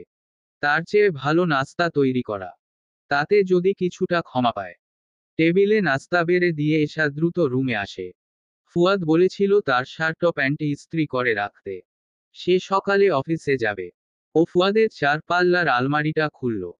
এটাতে কেবল ফুয়াদেরই কাপড়চোপড় রয়েছে। এশা এই আলমারি আগে কখনো খোলেনি। আজ খুলে বিস্মিত হয়েছে। একটা মানুষের এত কাপড়চোপড়! ওর তো সারা জীবন সর্বোচ্চ 2-4টা তুলে রাখা জামা ছিল। পলি বেগমের সব নিয়মকানুন এই জন্যই বোধ হয় তার ছেলেরা মেনে চলে। নয়তো এত বিলাসিতা করবে কিভাবে? তার কথার অবাধ্য হয়ে এরকম বিলাসী জীবন ছেড়ে কেই বা কষ্ট করতে চাইবে? এশাও বোধ হয় চাইতো না। ফুয়াদের জন্য কি রঙের জামা প্যান্ট নামাবে? এশা কিছুক্ষণ খুঁজে ধূসর রঙের একটা শার্ট বের করল। সঙ্গে কালো প্যান্ট। শার্ট ও প্যান্ট সুন্দরভাবে ইস্ত্রি করে রেখে ও ছাদের দিকে গেল। আকাশে মেঘ করেছে। ওর কিছুক্ষণ ছাদে খোলা আকাশের নিচে বসে থাকতে ইচ্ছে করছে। ও এমন একজন পুরুষকে বিয়ে করেছে যে বাবা হতে চায় না। তার কাছে বিয়ের মতো সম্পর্কেরও কোনো মূল্য নেই কাছে। ওর প্রতি তার বিন্দুমাত্র টান নেই, ভালোবাসা নেই। অনিশ্চিত এক সম্পর্কের গোলক ধাঁধায় পড়েছে ও। এশা ভেজা চোখে মেঘাচ্ছন্ন আকাশের দিকে এক দৃষ্টিতে তাকিয়ে আছে। কাল রাতে ওরকম বোকার মতো কাণ্ড কেন করলো ফুয়াদকে জড়িয়ে ধরে। ওর অমন ব্যাকুলতার বিপরীতে ফুয়াদ কিরকম শীতল, নির্লিপ্ততা ছিল। ভাবতেই এশার লজ্জা করছে, অপমান বোধ হচ্ছে। হঠাৎ কিভাবে যেন আবেগপ্রবণ হয়ে ওরকম হ্যাংলামি করে বসল। ওই লজ্জাজনক দৃশ্যটা ওর স্মৃতি থেকে মুছে ফেলতে পারত যদি। এশা তুমি এখানে এভাবে বসে আছো কেন? হঠাৎ কারো গলার স্বর পেয়ে এশা চমকে তাকায়। তাকিয়ে শম্পাকে দেখতে পেল। তোমার কি শরীর বেশি খারাপ লাগছে? আমার কাছে জ্বরের ওষুধ আছে। খাবে? এক্ষুনি ওষুধ খাবো না ভাবি। অনেক জ্বর আসবে মনে হচ্ছে। শম্পা ওর পাশে বসে কপালে হাত দিয়ে দেখে বলল। শরীর তো খুব গরম লাগছে। আমার রুমে থার্মোমিটার আছে। মেপে দেখো। শম্পা ভাবি হঠাৎ এত ভালো আচরণ কেন করছে? এর আগে তো কখনো এত আন্তরিকতা দেখায়নি। এশা মনে মনে বিস্মিত হয়। আমি বৃষ্টিতে ভিজতে পছন্দ করি। এ বাড়িতে আসার পর একদিনও ভিজতে পারিনি এখনো। মা অনুমতি দেয়নি। বাড়ির বউ লাফিয়ে লাফিয়ে বৃষ্টিতে ভিজবে। খুব বিচ্ছিরি লাগবে নাকি দেখতে? আমি লাফিয়ে লাফিয়ে বৃষ্টিতে ভিজব তাকে কে বলল? আমি 2 হাত মেলে চোখ বুজে দাঁড়িয়ে দাঁড়িয়ে ভিজি। শম্পা থেমে বলল। আজকে ভিজব বুঝলে। এজন্য ছাদে এসেছি। মা অনুমতি দিয়েছে। না আজ তার কাছে অনুমতি চাইনি। অনুমতি ছাড়া ভিজে দেখি কি করে। সে তো আর বাঘভাল্লুক না যে কাঁচা চিবিয়ে খেয়ে ফেলবে। এশা আকাশের দিকে তাকিয়ে বলল। আজ বৃষ্টি হবে না ভাবি। এগুলো উড়ো মেঘ। বাতাসের সাথে উড়ে যাবে। সত্যি সত্যি বৃষ্টি হলো না। শম্পা হতাশ গলায় বলল। সাহস করে নিজের পছন্দের একটা কাজ করতে আসলাম। তাও করতে পারলাম না। আচ্ছা এশা শুনো। জি ভাবি বলুন। তোমার সাথে যা বলেছি কাউকে বলো না আবার। এশা মাথা নাড়িয়ে হ্যাঁ বলল। শম্পা ছাদ থেকে চলে গেল। শম্পার আজ হঠাৎ কি হলো? এর আগে তো সে এশার সঙ্গে ভালোভাবে কথাই বলেনি। তার খাতির মারুফার সঙ্গে। এশা ছাদ থেকে এসে দেখল ফুয়াদ সদ্য গোসল সেরে বের হয়েছে। তার কোমরে শুধু একটা তোয়ালে জড়ানো। সে এশার দিকে এগিয়ে এসে বলল, আমার চুলগুলো একটু মুছে দাও তো। এশা চুল মুছে দিতে গিয়ে আবার ফুয়াদের প্রতি নিজের অনুভূতি টের পেল। যে মানুষটার সঙ্গে বিয়ে হয়েছে, এক ছাদের নিচে, এক বিছানায় থাকছে, তার প্রতি নিজের অনুভূতি দমিয়ে রাখা কিভাবে সম্ভব? আচ্ছা, ওর ছোঁয়ায় ফুয়াদের কি কোনো অনুভূতি হয় না? তার মনে সামান্য প্রেম জাগে না? তার হৃদয়মন কি কঠিন কোনো ধাতু দিয়ে তৈরি? হয়েছে আর মুছতে হবে না। ফুয়াদ শার্ট প্যান্ট পরে তৈরি হয়। এশাকে জিজ্ঞেস করল, টাই বাঁধতে পারো তুমি? পারি। বেঁধে দাও আমাকে তাহলে। এশা বেঁধে দিল না। ও মূর্তির মতো দাঁড়িয়ে থাকল। কি হলো? সব সময় তো আপনিই বাঁধেন। ফুয়াদ এশার দিকে তাকিয়ে জিজ্ঞেস করল, ভয় পাও আমার কাছে আসতে? প্রেমে পড়ার ভয়? কাছে আসার দরকার নেই। ওভাবে দূর থেকে দেখলেও প্রেমে পড়ে যাবে। যাবে নাকি ইতিমধ্যে পড়ে গিয়েছো তুমি জানো। আমি কিন্তু তোমাকে আগেই সতর্ক করেছি। আমার প্রেমে পড়া বারণ। এশা কোনো উত্তর দিল না। ফুয়াদ চলে গেল। দুপুরের দিকে এশা শরীর কাঁপিয়ে জ্বর আসলো। উঠে দাঁড়াতেও কষ্ট হচ্ছে। কিন্তু রান্না করতে হবে। সকালে পলি বেগমের সঙ্গে হাঁটতে না গিয়ে এক অপরাধ করেছে। এখন রান্নাবান্না রেখে শুয়ে থাকলে অপরাধ দ্বিগুণ হবে। শম্পা মাছ কাটছে। মারুফা চুলায় ভাত বসিয়ে দিয়ে রুমে চলে গেছে। সে এখন তেমন কাজকর্ম করে না। সব শম্পা আর এশার উপর চাপিয়ে দেয়। শম্পা আবার একটু করে পুরোটা এশার উপর চাপায়। এশা কাজ করার শক্তি পাচ্ছে না। শম্পা মাছ কাটা শেষে বলল, আমি মাছ, মাংস ধুয়ে রেডি করে দেই। তুমি মশলা বেটে রান্নাটা করে ফেল। পলি বেগম এখনো শিলে পাটায় বাটা মশলা দিয়ে তরকারি খেতে পছন্দ করেন। এই যুগে কেউ শিলে পাটায় মশলা বাটে? শম্পা যখনই মশলা বাটতে যায় মনে মনে পলি বেগমকে ভয়াবহ গালি দেয়। শম্পা এশার দিকে তাকিয়ে দেখল ওর চেহারা ফ্যাকাশে দেখাচ্ছে। জ্বরের তাপে কেমন লালচে হয়ে গেছে। তোমার গায়ে কি অনেক জ্বর আসছে? হ্যাঁ ভাবি। শরীর খুব খারাপ লাগছে। ওর দিকে তাকিয়ে শম্পার মায়া হলো। বলল, আজকে রান্না তাহলে আমি করি। তুমি রুমে যাও। আপনার একা কষ্ট হয়ে যাবে। হবে একটু। তবে খুব বেশি না। তুমি যাও। আর শুনো, আমি যে তোমার সাথে খাতির করেছি মারুফা ভাবি যেন না জানে। শম্পার প্রতি এত কৃতজ্ঞতা হচ্ছে এশার। তার আর মারুফার মধ্যে কি কোনো ঝামেলা হয়েছে নাকি? এশা দাঁড়িয়ে থাকতে পারছে না। এই মুহূর্তে এসব চিন্তা বাদ দিয়ে ও রুমে গিয়ে শুয়ে পড়ল। এই ভর দুপুরে সবাই সবার কাজে ব্যস্ত। অনেকক্ষণ যাবৎ কলিং বেলটা বেজে চলেছে। কেউ দরজা খুলছে না। শম্পা রান্না করছে, এশার গায়ে না হয় জ্বর। মারুফা কি শুনতে পাচ্ছে না? সে তো কোনো রকম একটু ভাত বসিয়ে দিয়ে চলে গেছে। দরজাটা পর্যন্ত খুলতে পারছে না। সে আজকাল নিজেকে এই সংসারে দ্বিতীয় মুঘল সম্রাজ্ঞী নূরজাহান ওরফে পলি বেগম ভাবতে শুরু করেছে বোধ হয়। শম্পার আগে গোজগজ করতে করতে গিয়ে দরজা খুলল। দরজার সামনে আধুনিক সাজপোশাক গায়ে সুন্দর দেখতে একটা মেয়ে দাঁড়িয়ে আছে। শম্পা কয়েক সেকেন্ড তাকিয়ে থেকে চেনার চেষ্টা করল। আরে এটা সেই মেয়ে না? ফুয়াদ যাকে বিয়ে করতে চেয়েছিল। কি আশ্চর্য ব্যাপার! মেয়েটা এই বাড়িতে এসেছে কেন? এই মেয়েটির নাম হলো সুস্মিতা। নামের মতোই তার হাসি সুন্দর। শম্পার দিকে তাকিয়ে মৃদু হেসে জিজ্ঞেস করল, ভিতরে আসো। এ বাসায় কাউকে ঢোকার অনুমতি দেওয়ার ওকে? তবুও বলল, জি আসুন। সুস্মিতা ভিতরে ঢুকে শান্ত ভঙ্গিতে সোফায় বসল। ইদানিং এত গরম পড়ছে। ও গাড়ি নিয়ে এসেছে। তবুও গলা শুকিয়ে গেছে। শম্পাকে বিনয়ের সাথে বলল, আমাকে এক গ্লাস ঠান্ডা পানি দেওয়া যাবে? অবশ্যই যাবে। আপনি বসুন। আমি নিয়ে আসছি। এ বাড়িতে এমনি ঝামেলার শেষ নেই। এই মেয়ে আবার কেন এসেছে? আশ্চর্য কারবার। শম্পা ঠান্ডা পানি আনতে গিয়ে দেখল ফ্রিজ লোক করা। কয়দিন ধরে ভ্যাপসা গরম পড়ছে। রান্নাঘরে গরমটা আরো বেশি লাগে। এই গরমে সমস্ত রান্না একা করে ওর মেজাজ। বাইরের আবহাওয়ার চেয়ে এই মুহূর্তে আরো বেশি উত্তপ্ত। শম্পাও একটু ঠান্ডা পানি খেতে চেয়েছিল। ফ্রিজের ভিতর কি এমন আছে যে সেটাকে লোক করে রাখতে হবে? পলি বেগমের কাণ্ডকারখানা দেখলে এত রাগ হয়, প্রচণ্ড রাগ। সেই রাগ নিঃশব্দে হজম করা খুব কঠিন ব্যাপার। ইদানিং সে খাবার দাবার সব আটকে আটকে রাখছে। নিশ্চয়ই এভাবে এশাকে শায়েস্তা করতে চাচ্ছে। শম্পা এক গ্লাস লেবুর শরবত গুলে নিয়ে গেল সুস্মিতার জন্য। সুস্মিতা ঠান্ডা পানি ভেবে এক ঢোক খেয়ে রেখে দিল। মেয়েটির কাছে ঠান্ডা পানি চেয়েছে। সে বোধ হয় একটু আতিথেয়তা করতে শরবত নিয়ে এসেছে। আপনি শরবত খেতে পছন্দ করেন না? আমি মিষ্টি জাতীয় কিছুই পছন্দ করি না। শম্পা রাগের মাথায় ফট করে বলে ফেলল। আমার শাশুড়ি মা ফ্রিজ লোক করে রেখেছে, সেজন্য আপনাকে ঠান্ডা পানি দিতে পারছি না। দুঃখিত। আপনি ফুয়াদকে বিয়ে না করে ভীষণ ভালো করেছেন।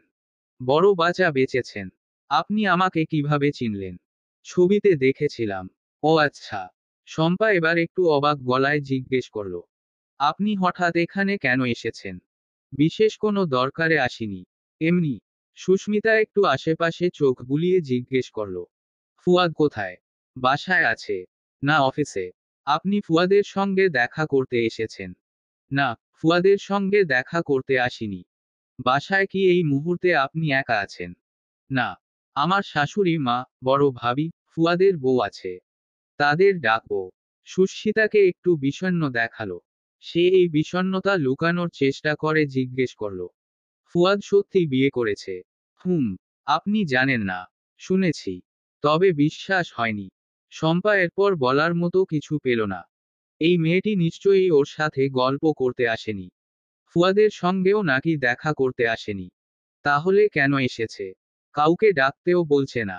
অদ্ভুত ব্যাপার। ও কি এখন বসে বসে এভাবে গল্প করবে? কাউকে ডাকবো? শম্পা আবার জিজ্ঞেস করল। সুস্মিতা বলল, আপনার কি তারা আছে? না, তারা নেই।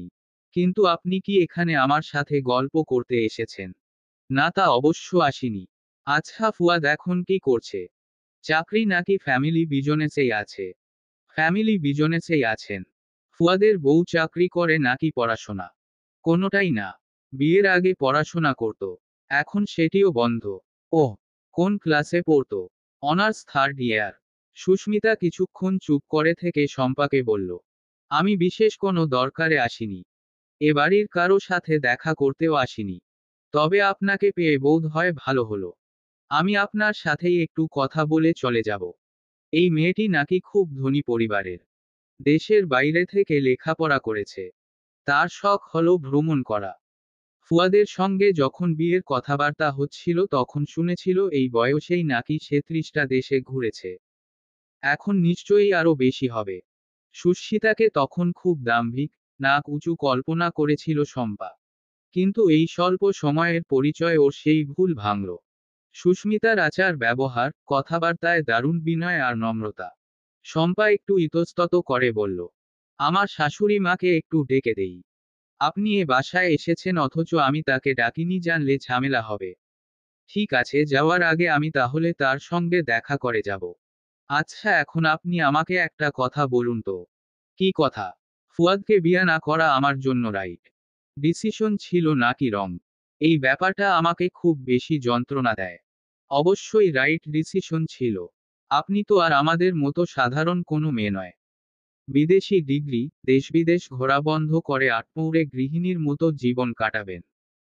সুস্মিতার চোখে মুখে অসহ্য দুঃখ দেখা গেল। সে বেদনা জর্জরিত কণ্ঠে বলল, এসব যুক্তি আমার মনকে কেন শান্ত করতে পারছে না বলুন। শম্পা কি বলবে বুঝতে পারল না। সুস্মিতার চোখ ভেজা দেখালো। একটু পরই তার চোখ থেকে টপটপ করে জল গড়াতে লাগলো। শম্পা বিব্রত বোধ করল। এই মেয়েকে এখনও কি বলে সান্ত্বনা দিবে? শম্পার সান্ত্বনা দেওয়ার দরকার হলো না। সুস্মিতা তার হাতের ভ্যানিটি ব্যাগ থেকে টিস্যু বের করে চোখ মুছে দ্রুত নিজেকে সামলে নেয়।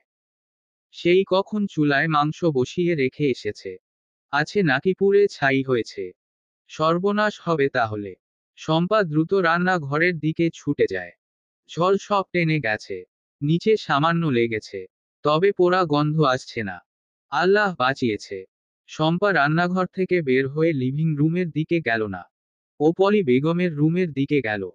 সুস্মিতার আসার খবরটা পলি বেগমকে জানানো উচিত। যদিও সে বলেছে যাওয়ার সময় দেখা করে যাবে। কিন্তু শম্পার কেন যেন মনে হচ্ছে সে দেখা না করেই চলে যাবে। পরে আবার এটা জানাজানি হলে ও মুশকিলে পড়বে। পলি বেগমের রুম ভিতর থেকে আটকানো। শম্পা কয়েকবার কড়া নাড়ল। কোনো সাড়া শব্দ নেই। দুপুরে এই সময় সে প্রায়ই ঘুমায়। তার ঘুম খুব ভার। অনেকক্ষণ যাবৎ রেখেও লাভ হলো না। মারুফাকে ডাকবে। একবার ডাকতে চাইলেও পরে আবার ইচ্ছা করল না। বদমাস একটা। সব কাজ ওর উপর চাপিয়ে নিজে আরাম করছে। এশাকে খবরটা দিবে কিনা সেটা নিয়ে খানিকক্ষণ দ্বিধাদ্বন্দ্বে ভুগল শম্পা। স্বামীর প্রাক্তন বাড়িতে এসেছে, নিশ্চয়ই খুশির খবর না। মেয়েটার শরীর অসুস্থ। এই অখুশির খবরটা ওকে দিয়ে লাভ নেই। শম্পা লিভিং রুমে এসে দেখল সুস্মিতা এখনো শান্ত ভঙ্গিতে বসে আছে। যেন তার কোনো তাড়া নেই। সে কি আজ সারাদিন এভাবেই বসে থাকবে? মেয়েটার সাথে কথা বলতে খারাপ লাগছে না। কিন্তু সে হঠাৎ এ বাড়িতে কেন এসেছে কারণটা স্পষ্ট না। এখন তো মনে হচ্ছে শুধুমাত্র শম্পার সঙ্গে গল্প করতে এসেছে। খুব অদ্ভুত ব্যাপার তো। তরকারি কি পুড়ে গেছে? আর একটু দেরি হলেই পুড়ে যেত। আচ্ছা, আমি এখন উঠি। ফুয়াদের মায়ের সঙ্গে দেখা করতে আমার ইচ্ছে করছে না। আপনি আসলে কেন এসেছেন বলুন তো? সুস্মিতা এই প্রশ্নের উত্তর দেওয়ার আগেই আরেকটি গলা ভেসে আসলো। এশা লিভিং রুমের দরজার সামনে দাঁড়িয়ে দুর্বল গলায় বলল, ভাবি আপনার থার্মোমিটারটা একটু দেওয়া যাবে? জ্বরটা মেপে দেখব। কথাটা বলার পর সুস্মিতার দিকে চোখ গেল। ও শম্পার দিকে জিজ্ঞাসা সূচক দৃষ্টিতে তাকালো। শম্পা কি বলে পরিচয় করিয়ে দিবে বুঝতে পারল না। ফুয়াদের বউ। সুস্মিতা আস্তে করে জিজ্ঞেস করল শম্পাকে। ও মাথা নাড়িয়ে হ্যাঁ বলল। সুস্মিতা সোফা ছেড়ে উঠে কয়েক পা এগিয়ে গিয়ে এশার দিকে হাত বাড়িয়ে বলল, হাই, আমি ফুয়াদের বন্ধু। এখান দিয়ে যাওয়ার পথে ভাবলাম একটু বসে যাই। কিন্তু ফুয়াদকে তো বাসায় পেলাম না। আপনি বসুন। ফুয়াদ দুপুরের খাবার খেতে এক্ষুনি বাসায় আসবেন বোধ হয়। আপনিও দুপুরে খেয়ে যাবেন। এখানে আসা ওর মোটেই উচিত হয়নি। কি দরকার ছিল? নিজের মনকে শান্ত করতে এসে যেন আরো অস্থিরতা বাড়িয়েছি। ফুয়াদের সাথে বিয়ে হলে ও ভালো থাকতো না, ফুয়াদকে ছেড়ে চলে গিয়ে ও ভুল করেনি সেটা নিজের চোখে দেখতে এসেছে। এবং দেখেছেও তো। তবুও কেন হাঁসফাঁস লাগছে? বুকের ভেতর ছটফট করছে। ফুয়াদের কানের কাছে ফোন। সে ফোনে কথা বলতে বলতে বাসার ভিতরে ঢুকল। বাসার দরজা চাপানোই ছিল। কলিং বেল বাজানোর দরকার হয়নি। দুপুরে খাবার খেয়ে বিকালে একটা কাজে যাবে। আইএলটিএস এর জন্য বই কিনতে হবে। ফোনে কথা বলতে বলতে অমনোযোগী ভাবে লিভিং রুমে প্রবেশ করে ফুয়াদ। সেখানে পা রেখেই ও থমকে গেল। ওর হৃৎস্পন্দন কয়েক মুহূর্তের জন্য থেমে গেল। ফুয়াদকে এত বিধ্বস্ত আর এলোমেলো মনে হলো। সুস্মিতাকে দেখে ভয়ঙ্কর কালবৈশাখী ঝড়ে ভেঙেচুরে যাওয়ার মতো অবস্থা হলো তার। নিজেকে সামলানোর খুব চেষ্টা করল। এশা এখানে উপস্থিত। যত যা হোক মেয়েটা ওর বউ। কিন্তু নিজের ব্যাকুলতা, অস্থিরতা পুরোপুরি লুকাতে পারল না ফুয়াদ। অবিশ্বাস্য গলায় প্রথমে বলল, সুস্মি তুমি? সুস্মিতাকে স্বাভাবিক দেখালো। পুরানো বন্ধুর সাথে অনেকদিন পর দেখা হওয়ার আনন্দ তার মুখে। যদিও এই অভিব্যক্তি মিথ্যা। তার হৃদয়মন তীব্র যন্ত্রণায় ঝাঁঝরা হয়ে যাচ্ছে। সব অনুভূতি কি আর প্রকাশ করা যায়? এখান দিয়েই যাচ্ছিলাম। ভাবলাম একটু বসে যাই। তোমার বউকেও দেখে গেলাম। ভীষণ মিষ্টি দেখতে। ফুয়াদ কিছু বলল না। বলার মতো কিছু খুঁজে পেল না। কিরকম অস্বস্তিকর একটা পরিবেশ তৈরি হলো ওদের দুইজনের জন্য। এশা কি কিছু আন্দাজ করতে পারছে? তার মুখ দেখে অবশ্য কিছুই বোঝা যাচ্ছে না। প্রচণ্ড জ্বর নিয়ে সে দরজার সামনে দাঁড়িয়ে আছে। মেয়েটি বলেছে সে ফুয়াদের বন্ধু। তার সাথে কথাবার্তা না বলে রুমে বসে থাকা খারাপ দেখায়। দুপুরে খেয়ে যাবে। বসো। আমি একটু ক্লান্ত। আসছি। এই বলে ফুয়াদ নিজের রুমের দিকে চলে গেল। এশা একটু অবাক হলো। তাদের আচরণ বন্ধুদের মতো সহজ মনে হলো না। কিরকম একটু জটিল মনে হচ্ছে। নাকি ও একটু বেশি ভাবছে? ও অফিস করে বোধ হয় খুব ক্লান্ত। বিশ্রাম নিক। আমি বসবো না। দুপুরে আমার দাওয়াত আছে এক জায়গায়। খেয়ে যাওয়াও সম্ভব না। এশার দিকে তাকিয়ে কথাটা বলল সুস্মিতা। এই বলে সে সঙ্গে সঙ্গে টেবিলের উপর থেকে ব্যাগটা হাতে নিয়ে বেরিয়ে পড়ল। ফের সাধার মতো সুযোগও দিল না। পলি বেগম ঘুম থেকে উঠে গোসল সেরেছে। লিভিং রুমের দিকে এগিয়ে আসতে আসতে জিজ্ঞেস করল, বাসায় কেউ এসেছিল? গলা শুনলাম মনে হলো। শম্পা বলল, ফুয়াদের বন্ধু এসেছিল। চলে গেছে। বাড়ির পরিবেশ পছন্দ নয় বলে ফুয়াদ কখনো এখানে বন্ধুবান্ধব নিয়ে আসে না। আজ হয়তো এসেছিল কোনো দরকারে। পলি বেগম এটা নিয়ে আর কোনো প্রশ্ন করল না। শম্পা এশাকে বলল, আসো তোমার জ্বরটা মেপে দিই। এশা শম্পার সাথে তার রুমে গেল। জ্বর মেপে দেখল 104 ডিগ্রি। ফুয়াদকে ওষুধ আনতে বলনি? না। কেন? এমনি। এশা একটু থেমে জিজ্ঞেস করল, আপনি লিভিং রুমে বসে এই মেয়েটার সাথেই কথা বলছিলেন? গলা শুনেছিলাম অনেকক্ষণ ধরে। হ্যাঁ। আমি ছাড়া তো আর কেউ ছিল না। সবাই যার যার রুমে। মেয়েটা কি সত্যি ফুয়াদের বন্ধু? তোমার কি অন্য কিছু মনে হচ্ছে? দুইজনের আচরণ কেমন মনে হলো? আপনি মেয়েটাকে আগে থেকেই চিনতেন? তোমার যখন এত কৌতূহল তাহলে বলছি শুনো। এই মেয়েটার সাথেই ফুয়াদের বিয়ে ঠিক হয়েছিল। যে কোনো কারণে মেয়েটা শেষ পর্যন্ত বিয়ে করেনি। ওকে ছেড়ে চলে গেছে। এশা তৎক্ষণাৎ কোনো প্রত্যুত্তর না করে অনেকক্ষণ অন্যমনস্ক হয়ে বসে রইল। তার চেহারা বিষণ্ণ, বিস্মিত, ফ্যাকাশে দেখাচ্ছে। উনি হঠাৎ এখানে কেন এসেছে? এমনি এসেছে নাকি? ফুয়াদকে সে ছেড়ে গিয়েছিল কেন? এসব কেচ্ছা এখন বলতে গেলে বিকাল হয়ে যাবে। গোসল করে টেবিলে খাবার বাড়তে হবে। তুমি রুমে যাও। ফুয়াদকে ওষুধ আনতে বলো। জ্বরের তাপে চেহারা লালচে দেখাচ্ছে তোমার। ফুয়াদ বারান্দায় দাঁড়িয়ে দেখল সুস্মিতা গাড়িতে উঠে চলে যাচ্ছে। ও দীর্ঘ নিঃশ্বাস ফেলল। নতুন জীবনে দাঁড়িয়ে পুরানো প্রেমের মুখোমুখি হওয়া পৃথিবীর সবচেয়ে নির্মম ব্যাপারগুলির একটি বোধ হয়। নিজের আবেগের উপর নিয়ন্ত্রণ হারিয়ে ফেলার ভয় ক্লান্তির বাহানায় রুমে চলে এসেছে। নিজেকে একটু সামলে আবার লিভিং রুমে যেতে চেয়েছিল। তার আগেই সুস্মিতা চলে গেছে। ভালো করেছে। সুস্মিতার প্রতি এখন আর ওর কোনো আবেগই খাটে না। তবুও ওই হাসি মুখ, খুব চেনা দুইটি চোখ একসঙ্গে সংসার পাতার হাজারটা স্বপ্ন। হুট করে সব স্মৃতি যেন সামনে এসে পথ আটকে দাঁড়ালো। সেই রুদ্ধ পথ থেকে বেরিয়ে আসা খুব কঠিন। ফুয়াদ সুস্মিতাকে ছাড়তে চায়নি। সেই ছেড়ে চলে গেছে। যাওয়ার অবশ্য কারণ ছিল। থাকার মতো কি একটা কারণও ছিল না। এসব কিছুই এখন অতীত। কিন্তু সুস্মিতা হঠাৎ এখানে কেন আসলো? তার এখানে আসার মতো কোনো কারণ দেখছে না ফুয়াদ। ওরা একে অপরকে পছন্দ করে বিয়ে করতে চেয়েছিল। বিয়ের কথাবার্তা কিছু দূর এগিয়ে ঝামেলা হলো। এরপর সুস্মিতা ওকে ছেড়ে চলে গেল।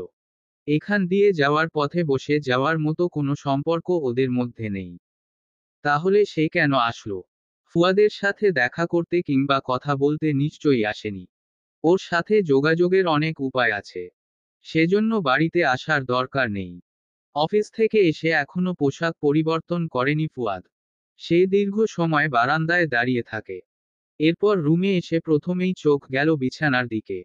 এই গরমের ভিতর এসা কম্বল কাঁথা গায়ে কিরকম জোরসর হয়ে শুয়ে আছে। ওর এলোমেলো চুলগুলো মুখ ঢেকে রেখেছে। চুল এভাবে এলোমেলো রাখতে ওকে আগে কখনো দেখেনি। ফুয়াদের এই মুহূর্তে পুরো পৃথিবীটাই ওলটপালট লাগছে। সুস্মিতার জন্য বিধ্বস্ত হওয়া হৃদয়ে সে বিছানার দিকে এগিয়ে গিয়ে এশার মাথার পাশে বসল। ধীরে ধীরে ওর মুখ থেকে চুলগুলো সরিয়ে দিতে লাগল। হাত গালে স্পর্শ হতেই জ্বরের তাপ অনুভূত হলো। এশার এই অসুস্থতা গ্রাহ্য করার মতো মেজাজও নেই। তবুও কেন জানি এড়িয়ে যেতে পারল না। গায়ে জ্বর এসেছে কখন? ওষুধ আনতে বলনি কেন? এশার থেকে কোনো উত্তর আসলো না। ফুয়াদের বিরক্ত লাগছে। সে আর কিছু না বলে পোশাক বদলে নিল। তিনতলার ফাঁকা রুমটায় গিয়ে একা কিছুক্ষণ কাটাবে বলে মনস্থির করল। রুম থেকে বের হতে গিয়েও আবার এশার কাছে ফিরে আসলো। গায়ের কাঁথা সরিয়ে কপালে, গালে, গলায় হাত দিয়ে জিজ্ঞেস করল, জ্বর কত মেপেছ? এশা ক্ষীণ গলায় বলল, 104। ফুয়াদ বাসার কাছের ফার্মেসি থেকে জ্বরের ওষুধ নিয়ে আসলো। সাথে 2টা স্যান্ডউইচও আনে। জ্বর মুখে ভাত নিশ্চয়ই ভালো লাগবে না। স্যান্ডউইচ খেয়ে ওষুধ খেয়ে নাও। ফুয়াদের গলা কেমন কর্কশ শোনালো। সে রুম থেকে বেরিয়ে গেল। এশা স্যান্ডউইচও খেল না, ওষুধও খেল না। ওর ভীষণ কান্না পাচ্ছে। নিঃশব্দে গড়িয়ে গড়িয়ে পড়া চোখের পানিতে বালিশ ভিজে যাচ্ছে। সুস্মিতার এখানে আসা, তার জন্য ফুয়াদের অস্থিরতা, গায়ের প্রচণ্ড জ্বর, মাকে দেখেছে কতদিন হলো, মা কেমন আছেন, সব দুঃখ যেন হঠাৎ ওর মনে নাড়া দিয়েছে। মা যদি পাশে বসে জলপট্টি দিয়ে দিত ও বোধ হয় ভালো হয়ে যেত। মেজো মামার বাসায় মানুষটা বোধ হয় অযত্নে আছে। মাকে একদিনের জন্য যদি শান্তিতে রাখতে পারত মৃত্যুর আগে। নতুন বিয়ে হলে মানুষ মাসের মধ্যে কয়েকবার বাপের বাড়ি বেড়াতে যায়। এত বড় পৃথিবী তোর কোথায়ও যাওয়ার নাই। ওর পৃথিবীটা এত সংকীর্ণ কেন? অন্তত এমন একটা পরিবারে বিয়ে হতে পারত যেখানে সবাই ওকে ভালোবাসতো। একটা ভালো বড় তো আল্লাহ মিলিয়ে দিতে পারতেন। যে ভালোবাসতো, আদর করত, যত্ন করত, মাথায় করে রাখত। ওর একটু মন খারাপে উদ্বিগ্ন হতো। ওর একটু অসুস্থতায় অস্থির হয়ে যেত। কাঁদতে কাঁদতে এশার হেঁচকি উঠে গেল। জ্বর আর কান্না মিলে ওর নাকমুখ ফুলে লাল হয়ে গেল। ফুয়াদ রাতে বাসায় ফিরে দেখল এশার হুঁশ নেই। শরীরে হাত ছোঁয়ানো যাচ্ছে না জ্বরের তাপে। দুপুরের সেই ওষুধ, স্যান্ডউইচ যেরকম রেখে গেছে সেরকমই পড়ে আছে। এশা, এই এশা। ফুয়াদের কণ্ঠস্বর উদ্বিগ্ন শোনালো। এশা চোখ টেনে মেলতে পারছে না। ও জ্বরের ঘোরে কেবল হু হু করল। ফুয়াদ দ্রুত একটা কাপড় ভিজিয়ে এনে ওর কপালে জলপট্টি দিতে লাগলো। হাত পাও মুছিয়ে দিল কয়েকবার। কিন্তু জ্বরের তাপ কমছে না। দুপুরে ওষুধ খেলে এখন নিশ্চয়ই এই অবস্থা হতো না। ফুয়াদের এত রাগ হচ্ছে। রাগ ভুলেও এশার গায়ের জামাটা খুলে শরীর মুছিয়ে দিল। তার পরনে এখন শুধু অন্তর্বাস। ফুয়াদ সেদিকে এক নজর তাকিয়ে চোখ ফিরিয়ে নিল। ধুর, এই বিপদের মধ্যে কোথায় কি নজর দিচ্ছে। অনেকক্ষণ যাবৎ জলপট্টি দিয়েও কোনো লাভ হলো না। এশার অবস্থার কোনো পরিবর্তন নেই। সে চোখ মেলেই তাকাতে পারছে না। ফুয়াদের উদ্বেগ বাড়ে। এখন ওকে নিশ্চয়ই কোলে করে সিঁড়ি বেয়ে নিচতলা পর্যন্ত নিয়ে গাড়িতে তুলে হাসপাতালে নিতে হবে। ফুয়াদ ব্যস্ত মুখে টি শার্ট আর ট্রাউজার পাল্টিয়ে শার্ট প্যান্ট গায়ে দেয়। শার্টের বোতাম আটকাতে আটকাতে দেখল পলি বেগম আর শফিক আহমেদ এসেছে। পলি বেগম এশার দিকে এক নজর তাকিয়ে বলল, জ্বরের জন্য নাপা খাওয়ালেই যথেষ্ট। তার জন্য এই রাতের বেলায় হাসপাতালে নিতে হবে কেন? এত আদিক্ষেতা করছো কেন? আজকাল বড্ড বাড়াবাড়ি করছো কিন্তু। ফুয়াদ যেন পলি বেগমের কথা শুনতে পেল না। ও এশাকে বিছানা থেকে কোলে তুলে নিয়ে রুম থেকে বের হয়ে সিঁড়ি বেয়ে নিচে নামতে থাকে। শুক্রবার হওয়ায় ডাক্তার পাওয়া যাচ্ছে না। রাতে বেলায় হওয়ার আরও সমস্যা। ফুয়াদ ওর বন্ধুবান্ধবের মাধ্যমে খোঁজখবর নিয়ে শেষমেশ এশাকে একটা হাসপাতালে নিয়ে আসে। এখানকার পরিবেশ তেমন ভালো না। কিন্তু একজন ডাক্তার পাওয়া গেল। এশা হাসপাতালের বিছানায় শুয়ে আছে। তার চেহারা খুব ম্লান, পরিশ্রান্ত দেখাচ্ছে। গায়ের জ্বর এখনো কমেনি। ঘণ্টাখানেক আগে ওষুধ খাইয়েছে। ডাক্তার বলেছে রাতের ভিতর জ্বর কমে যাবে। ফুয়াদ একটু পর পর ওর কপালে হাত দিয়ে দেখছে। রাতটা হাসপাতালেই থাকতে হবে। বিছানা একজনের। সেখানে এশা শুয়ে আছে। ফুয়াদ একটু জায়গা করে ওর পাশে বসল। পুরো রাত জেগেই কাটাতে হবে। ফুয়াদ এশার পাশে বসে প্যান্টের পকেট থেকে মোবাইলটা বের করল। মোবাইল চালানো ছাড়া আপাতত করার কিছু নেই। সুস্মিতার নম্বর থেকে 2টা কল এসেছে ঘন্টা 2 আগে। ফুয়াদ বিস্মিত হয় সাথে কৌতূহলীও। ওদের সম্পর্ক ভেঙেছে সেই কবে। এরপর ও বিয়ে করল। দায়সারা ভাবে এশার সঙ্গে সংসারটাও করে যাচ্ছে। এর ভিতর সুস্মিতা কোনোভাবেই যোগাযোগ করার চেষ্টা করেনি। এমনও না যে ফুয়াদ যোগাযোগের কোনো রাস্তা রাখেনি। ফোন নম্বর, ফেসবুক, ইনস্টাগ্রাম, হোয়াটসঅ্যাপ সব আগের মতোই আছে। আজ হঠাৎ কিসের জন্য হুট করে ও বাসায় হাজির হলো। এখন আবার ফোনে যোগাযোগ করার চেষ্টা করছে।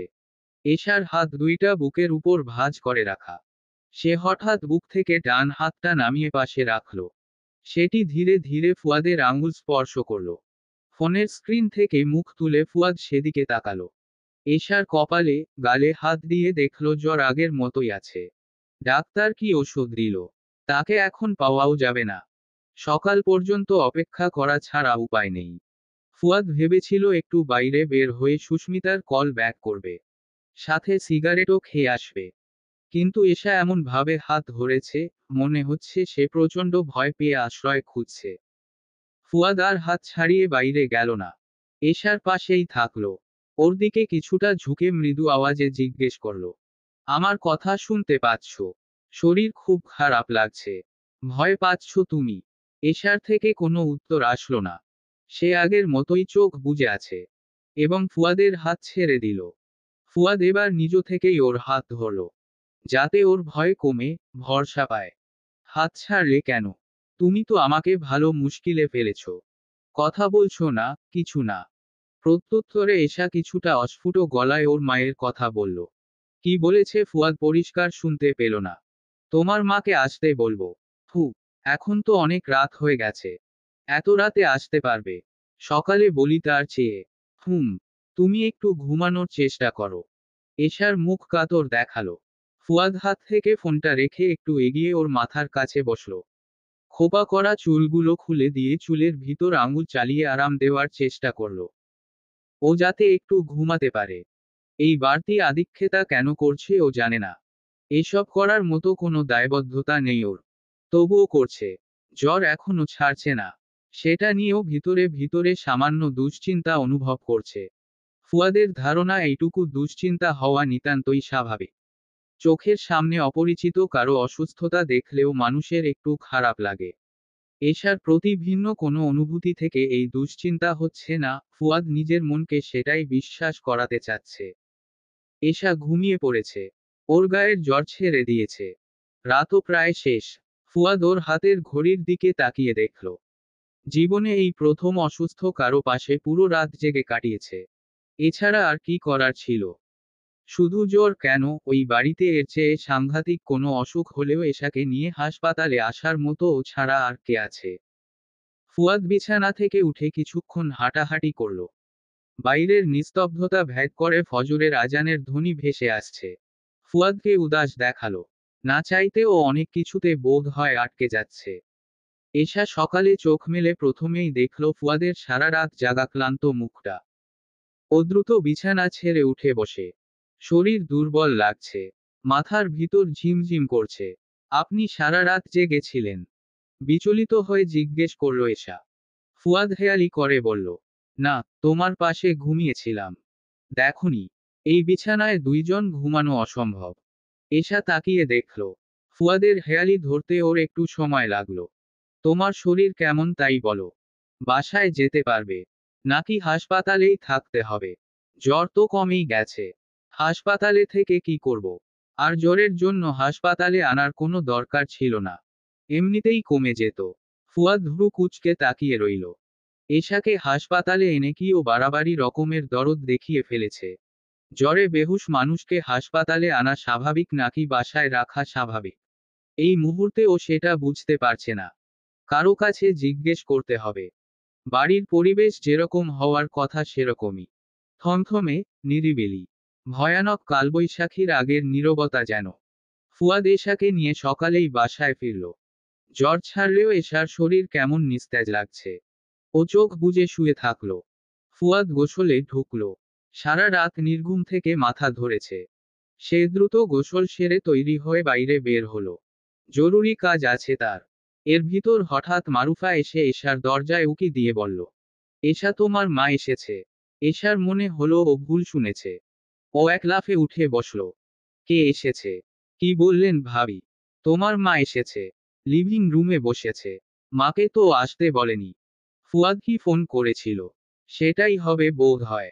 এশা খুশি হতে গিয়েও পারল না। এই বাড়িতে ওর এত দুঃখ, যন্ত্রণার কথা মা যদি জেনে যায়, মানুষটা তাহলে প্রচণ্ড আঘাত পাবে, ভীষণ কষ্টে ঝাঁঝরা হয়ে যাবে। পলি বেগম নিশ্চয়ই তার সাথে ভালো ব্যবহার করবেন না। যদি অপমান করে বসেন। মায়ের অপমান কেউ সহ্য করতে পারে। মাকে ওর খুব দেখতে ইচ্ছে করেছিল। কিন্তু তাকে কখনো এই বাড়িতে আসতে বলতো না ও। দুশ্চিন্তাগ্রস্ত মুখে অস্থির হয়ে এশা লিভিং রুমে হাজির হয়। মিনারা বেগত উতলা হয়ে মেয়েকে জড়িয়ে ধরে কাঁদলেন কিছুক্ষণ। এশাও নিঃশব্দে চোখ মুছে। এই প্রথম তিনি বেয়াই বাড়ি এসেছেন। তাও বিনা দাওয়াতে। এশা কাল রাতে হাসপাতালে ছিল শুনে তিনি না এসে থাকতে পারেননি। তোর শরীর এখন কেমন মা? রাতে আমাকে ফোন দিস নাই কেন? মিনারা বেগম আবার চোখ মুছলেন। বিয়ে পর মেয়েকে এখনো নাইর করতে পারেনি। নাইর করে কথায় রাখবে। মেয়েটা শ্বশুর বাড়িতে কত ছোট হয়ে থাকে। কত দুঃখ যে মিনারা বেগমের বুকের মধ্যে। এশা মায়ের চোখ মুছিয়ে দিয়ে বলল, কান্না বন্ধ করো। ঠিক আছি আমি এখন। তেমন কিছু হয়নি না। সামান্য জ্বর হয়েছিল। এরকম শুকিয়ে গেছিস কেন তুই? নাক মুখ চেপে ছোট হয়ে গেছে। মাকে কি দিয়ে আপ্যায়ন করবে? কি খাওয়াবে তাকে এখন? কোনো আয়োজন করতে গেলে কি পলি বেগম ঝামেলা করবে? এশা খুব আতঙ্কিত আর অসহায় বোধ করছে। কি করবে বুঝতে পারছে না। বেআইন কোথায়? তাদের ডাক দে। মিনারা বেগম বললেন। এশা ভয় ভয় পা ফেলে মিনারা বেগমকে ডাকতে গেল। ও এই মুহূর্তে মনে মনে কেবল আল্লাহ কাছে দোয়া করছে যেন এই বাড়িতে মিনারা বেগমকে অপমানিত না হতে হয়, কিংবা তার সামনে ওর অপমান না হয়। পলি বেগমের রুম আটকানো। মারুফা এশাকে গম্ভীর মুখে জানালো, মা বাসায় নেই। মালা আপার বাসায় গেছেন। মালা ফুয়াদের বোন, 3 ভাইয়ের একমাত্র বোন। সকাল সকাল মালা ফোন করে জানিয়েছে তার প্রেগন্যান্সি রিপোর্ট পজিটিভ এসেছে। এই খবর শোনা মাত্রই পলি বেগম আর শফিক আহমেদ আনন্দে আত্মহারা হয়ে 10 কেজি মিষ্টি, কয়েক ঝুড়ি ফলমূল নিয়ে মেয়ের বাসায় গেছেন। এই খবরে সবাই খুশি হলেও শম্পা আতঙ্কিত হলো। প্রথম বাচ্চার সময় মালা এই বাড়িতে ছিল। তার যখন যেটা খেতে ইচ্ছে করে সাথে সাথে হাজির করা, কাপড়চোপড় ধুয়ে দেওয়া থেকে রাত জেগে হাত পা মালিশ করে দেওয়া, মাথা টিপে দেওয়া সহ যাবতীয় সমস্ত কিছু মারুফা আর শম্পাকেই করতে হয়েছে। সাথে সংসারের কাজ তো আছেই। একদিন রাত 2টার দিকে মালা ডেকে বলল তার 2 চিতই খেতে ইচ্ছে করছে। অগত্যা সেই রাতেই বানাতে হলো। এবারও নিশ্চয়ই এর ব্যতিক্রম হবে না। নিজের মেয়ের বেলায় 16 আনা, ওদের বেলায় 1 আনাও না। নিষ্ঠুর মহিলা কোথাকার। এশা একটু সংকোচ করে মারুফাকে বলল, ভাবি মা এখানে প্রথম এসেছে, দুপুরে না খাইয়ে ছাড়ি কিভাবে? মারুফা মুখ ছামটা মেরে বলল, ওসব আমি জানি না। তোমার আবার কারো কাছে কিছু জিজ্ঞাসা করা লাগে নাকি? যা ইচ্ছে করো। এশার এত মন খারাপ লাগছে। বিয়ের পর থেকেই দেখে আসছে মারুফা ভাবি শুধু শুধু ওকে অপছন্দ করে। ও তাকে আর কিছু জিজ্ঞেস করল না। নিজ থেকে কিছু করারও সাহস পাচ্ছে না। পলি বেগম এমনিতেই ওর উপর খুব ক্ষুব্ধ হয়ে আছেন। একটু নাস্তার আয়োজনও করতে পারল না মিনারা বেগমের জন্য। কোন মুখে এখন তার সামনে যাবে? এশা খুব লজ্জায় পড়ল। শেষমেশ ও বাসার কাছের খাবার হোটেলটা থেকে নাস্তা কিনে এনে পলি বেগমের সামনে দিল। তোমার বেআইন তার মেয়ের বাসায় গেছে। এশা মিনারা বেগমকে জানালো। আসবে কখন? এসে পড়বে। থাকবে না। তাদের সঙ্গে দেখা না করে যাই কিভাবে? কোথায় যাবে তুমি? 2 দিন থাকবে এখানে। এশার কথায় জোর নেই। কি যে বলিস পাগলের মতো। শোন মা, আমি কিছু টাকা পয়সা জোগাড় করতে পারলে তোকে আর ফুয়াদকে বেড়াতে নিব তোর মামার বাসায়। এশা ছোট্ট একটা দীর্ঘ নিঃশ্বাস ফেলে বলল, ঠিক আছে। মিনারা বেগম চারদিকে তাকায়। কি দামি সব আসবাবপত্র, সবকিছু ঝকঝকে তকতকে। এত জৌলুস আভিজাত্যের মধ্যেও তার মেয়ের মুখটা এমন মলিন কেন? খাওয়ার মাঝে মিনারা বেগম বললেন, আমার এভাবে আসা বোধ হয় উচিত হয়নি। কিন্তু তোর অসুস্থতার কথা শুনে এত অস্থির লাগলো। মনে হলো তোর মুখটা না দেখে শান্তি পাবো না। আয় হা কর। তোকে একটু খাইয়ে দিই। জ্বর মুখে কিছু খেতে ইচ্ছে করছে না মা। তুমি খাও। আর এভাবে এসেছো তাতে কিছু হয়নি। মিনারা বেগমের ধীরে ধীরে খাওয়ার অভ্যাস। পলি বেগম এসে যদি এই দৃশ্য দেখে আবার কি বলে বসবে। মা একটু তাড়াতাড়ি করে খাওয়া শেষ করতো যদি। তাকে দ্রুত খাওয়ার কথাও তো বলা যায় না। এশা মনে মনে ভয় তটস্থ হয়ে আছে। পলি বেগম আর শফিক আহমেদ হাস্যোজ্জ্বল মুখে বাসায় ঢুকলেন। খাওয়া শেষে মিনারা বেগমকে এশা ওর রুমে নিয়ে এসেছে। লিভিং রুমে কতক্ষণ বসিয়ে রাখবে? শম্পাও এসেছে রুমে মিনারা বেগমের সাথে দেখা করতে। ইদানিং শম্পা আর এশার সখ্যতা দেখে মারুফার শরীর জ্বলে। এশা শম্পাকে ওর দলে ভাগিয়েছে। আর কি কি যে করবে এই মেয়ে। পলি বেগম বাসায় আসার সাথে সাথে মারুফা গিয়ে তাকে জানালো, এশা আর ফুয়াদ বাসায় ফিরেছে। এশার মা এসেছে ওকে দেখতে। তাকে সে বাইরে থেকে খাবার দাবার কিনে এনে খাইয়েছে। এখন তারা দুজন আর শম্পা মিলে রুমে বসে গল্পগুজব করছে। ফুয়াদকে বিয়ে করানোর পরই পলি বেগমের মনের শান্তি নষ্ট হয়েছে। বাড়ির নিয়মশৃঙ্খলা সব ধীরে ধীরে নষ্ট হচ্ছে। সকলের সামনে পলি বেগমকে অমান্য করে তাকে অপমান করছে এশা। সবাই তাকে মেনে চলতে পারলে ও কেন পারবে না? শুরু থেকেই এই মেয়েটা তার প্রতি আনুগত্য ছিল না। ওদিকে ফুয়াদও তার কথা পরোয়া না করে বউকে কোলে তুলে হাসপাতালে নিয়ে গেছে। এসব কিছুই পলি বেগমের জন্য অপমানের। পলি বেগম শক্ত মুখে মারুফাকে বলল, আজ দুপুরে শুধু ডাল রান্না করো আর শাক ভাজি করো। ঠিক আছে। মারুফার একেবারে মন মতো হয়েছে। ও এই বাড়িতে বউ হয়ে এসেছে 10 বছর। এক বাচ্চার মাও হয়েছে। এত বছর ধরে অসব সহ্য আসছে, আর ওদিকে একজন কাল এসে আজই কি হাব হাব করছে। মিনারা বেগম হাসি মুখে বেআইনের সাথে দেখা করতে গেলেন। আন্তরিক গলায় সালাম দিয়ে জিজ্ঞেস করলেন, কেমন আছেন আপনারা? এশার অসুস্থতার কথা শুনে এভাবে হুট করে চলে আসলাম। এসে আপনাদের বাসায় পেলাম না। মিনারা বেগমের আন্তরিকতার বিপরীতে তাদের নীরস দেখালো। পলি বেগমের মুখে তো উপচে পড়া বিরক্ত, দম্ভ, অহংকারটাও চোখে পড়। শফিক আহমেদ কিছুটা দায়সারা ভাবে প্রত্যুত্তর করলেন, জি ভালো আছি।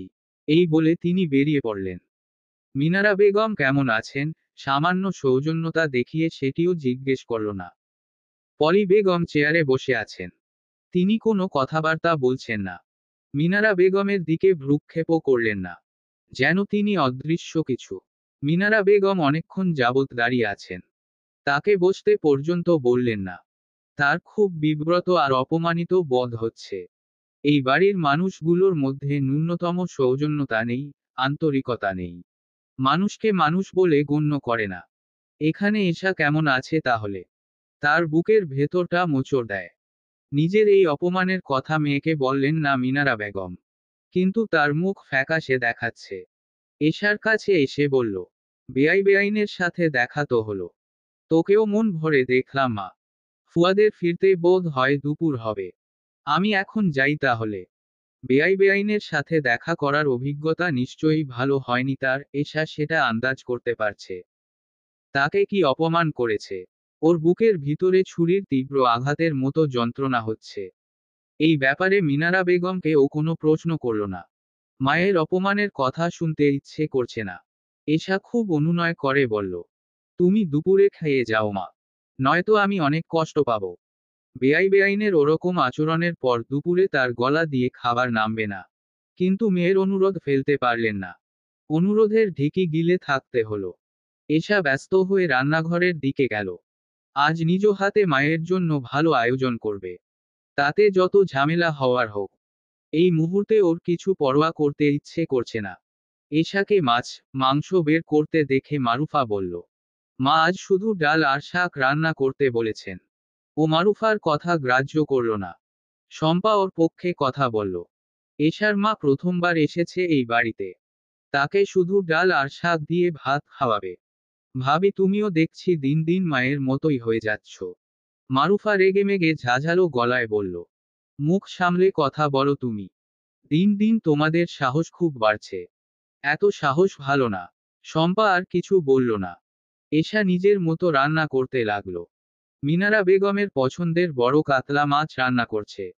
ফুয়াদ কল দিয়ে এশাকে জানালো, সে আজ বাসায় ফিরবে না, বাইরে লাঞ্চ করবে। দুপুরে খাবার সময় হলে এশা মিনারা বেগমকে ডাকলেন। তিনি টেবিলে বসে জিজ্ঞেস করলেন, বেআইনে খাবে না? খাবে। আসছে। এশা ব্যস্ত হাতে খাবার দাবার বাড়তে লাগলো। খাবার টেবিলে এসে পলি বেগমের চোখ পরম আশ্চর্যে কপালে উঠে গেল। তিনি মিনারা বেগমের সামনেই প্রায় চিৎকার করে মারুফাকে জিজ্ঞেস করলেন, আজকে শুধু ডাল আর শাক রাঁধতে বলিনি আমি? মারুফা বলল, আমি ডাল আর শাকই রান্না করেছি, বাকি সব এশা করেছে। ঘটনার আকস্মিকতায় মিনারা বেগম হতভম্ব, বিমূঢ় হয়ে গেলেন। এশা অন্যান্য দিনের মতো পলি বেগমকে ভয় না পেয়ে উঁচু করে বললেন, আমার মা প্রথম এই বাড়িতে এসেছে, তাকে শুধু ডাল আর শাক দিতে খেতে দিব। এই আপনার আভিজাত্য, বড়লোকি। মুখের উপর এত বড় কথা শুনে পলি বেগম কিছুক্ষণ বিস্ময়ে বিহ্বল হয়ে থাকলেন। তারপর ধীরে ধীরে তার সেই বিস্ময় দারুণ ক্রোধে গড়ালো। তিনি ক্ষুব্ধ গলায় চেঁচিয়ে মিনারা বেগমকে বললেন, বিনা দাওয়াতে মেয়ের শ্বশুর বাড়ি এসেছেন আবার খেতে বসে পড়ছেন। মিনারা বেগম একবারে কিংকর্তব্যবিমূঢ় হয়ে ধীরে ধীরে টেবিল ছেড়ে উঠে দাঁড়ান। লজ্জা আর অপমানে মাটি ফাঁক করে ঢুকে পড়তে ইচ্ছে করছে তার। তার মেয়ে তার এসাজাকে আঁকড়ে ধরে তিনি সারাটা জীবন কাটিয়ে দিয়েছি, তার বুকের মানিক এতটা দুর্বস্থায় আছে এই বাড়িতে। কেন এত অর্থবিত্ত দেখে মেয়েটাকে বিয়ে দিতে গেল?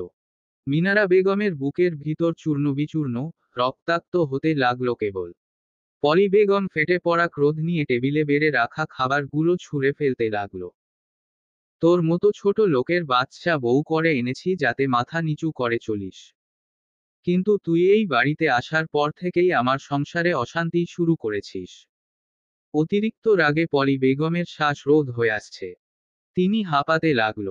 এশা বিধ্বস্ত গলায় মিনারা বেগমের দিকে তাকিয়ে বলল, মা তুমি এই বাড়ি থেকে চলে যাও। আর কখনো এসো না। এই মহিলা মানসিকভাবে অসুস্থ। এই মহিলার চিকিৎসা দরকার। শরীরের সমস্ত শক্তি একত্রে জড়ো করে এশার গালে চর বসিয়ে দিল। দ্বিতীয় চর দিতে উদ্যত হতেই মিনারা বেগম তার হাত ধরে ফেললেন। এরপর তিনি এশাকে বললেন, তুই আমার সাথে চল। কোথায় যাব মা? পৃথিবীর সমস্ত অসহায়ত্ব যেন ওর গলায়। মিনারা বেগম এই প্রশ্নের উত্তর না দিয়ে এশার হাত ধরে টেনে ওই বাড়ি থেকে বেরিয়ে আসলেন। দুপুরের কড়া রোদ মাথায় নিয়ে পিছলা রাস্তা ধরে হাঁটতে লাগলেন মিনারা বেগম। তিনি এখনো এশার হাত ধরে আছেন। কিছু দূর হেঁটে রিকশা ডাকলেন। এশা রিকশায় না উঠে উদ্ভ্রান্তের মতো দাঁড়িয়ে রইল। ওর কান্না ক্রমশ বাড়ছে। কেন পলি বেগমের মুখের উপর উত্তর দিতে গেল। উত্তর না দিলে ঝামেলা এতদূর গড়াতো না বোধ হয়। কিন্তু ওরও তো রক্ত, মাংসের শরীর। রাগ, জেদ আছে। পলি বেগমের অসহ্য রকমের বাড়াবাড়িতে আজ চূড়ান্ত পর্যায়ের অতিষ্ঠ হয়ে মেজাজ হারিয়েছে। মাকে নিশ্চিন্ত, খুশি রাখার জন্য শ্বশুর বাড়িতে ভীষণ ভালো আছে বলে নাটকটা আর করতে হবে না। মানুষটা ওর জন্য দুশ্চিন্তায় এখন থেকে বোধ হয় আবার রাতে ঘুমাতে পারবে না। তাকে এই দুশ্চিন্তায় এশা কিছুতেই ফেলতে চায়নি। সেজন্যই সব কিছু মুখ বুজে সহ্য করেছে। চোখের সামনে মেয়ের গায়ে হাত তোলার দৃশ্য দেখে মিনারা বেগমের ভেতরটা ঝাঁঝরা হয়ে গেছে।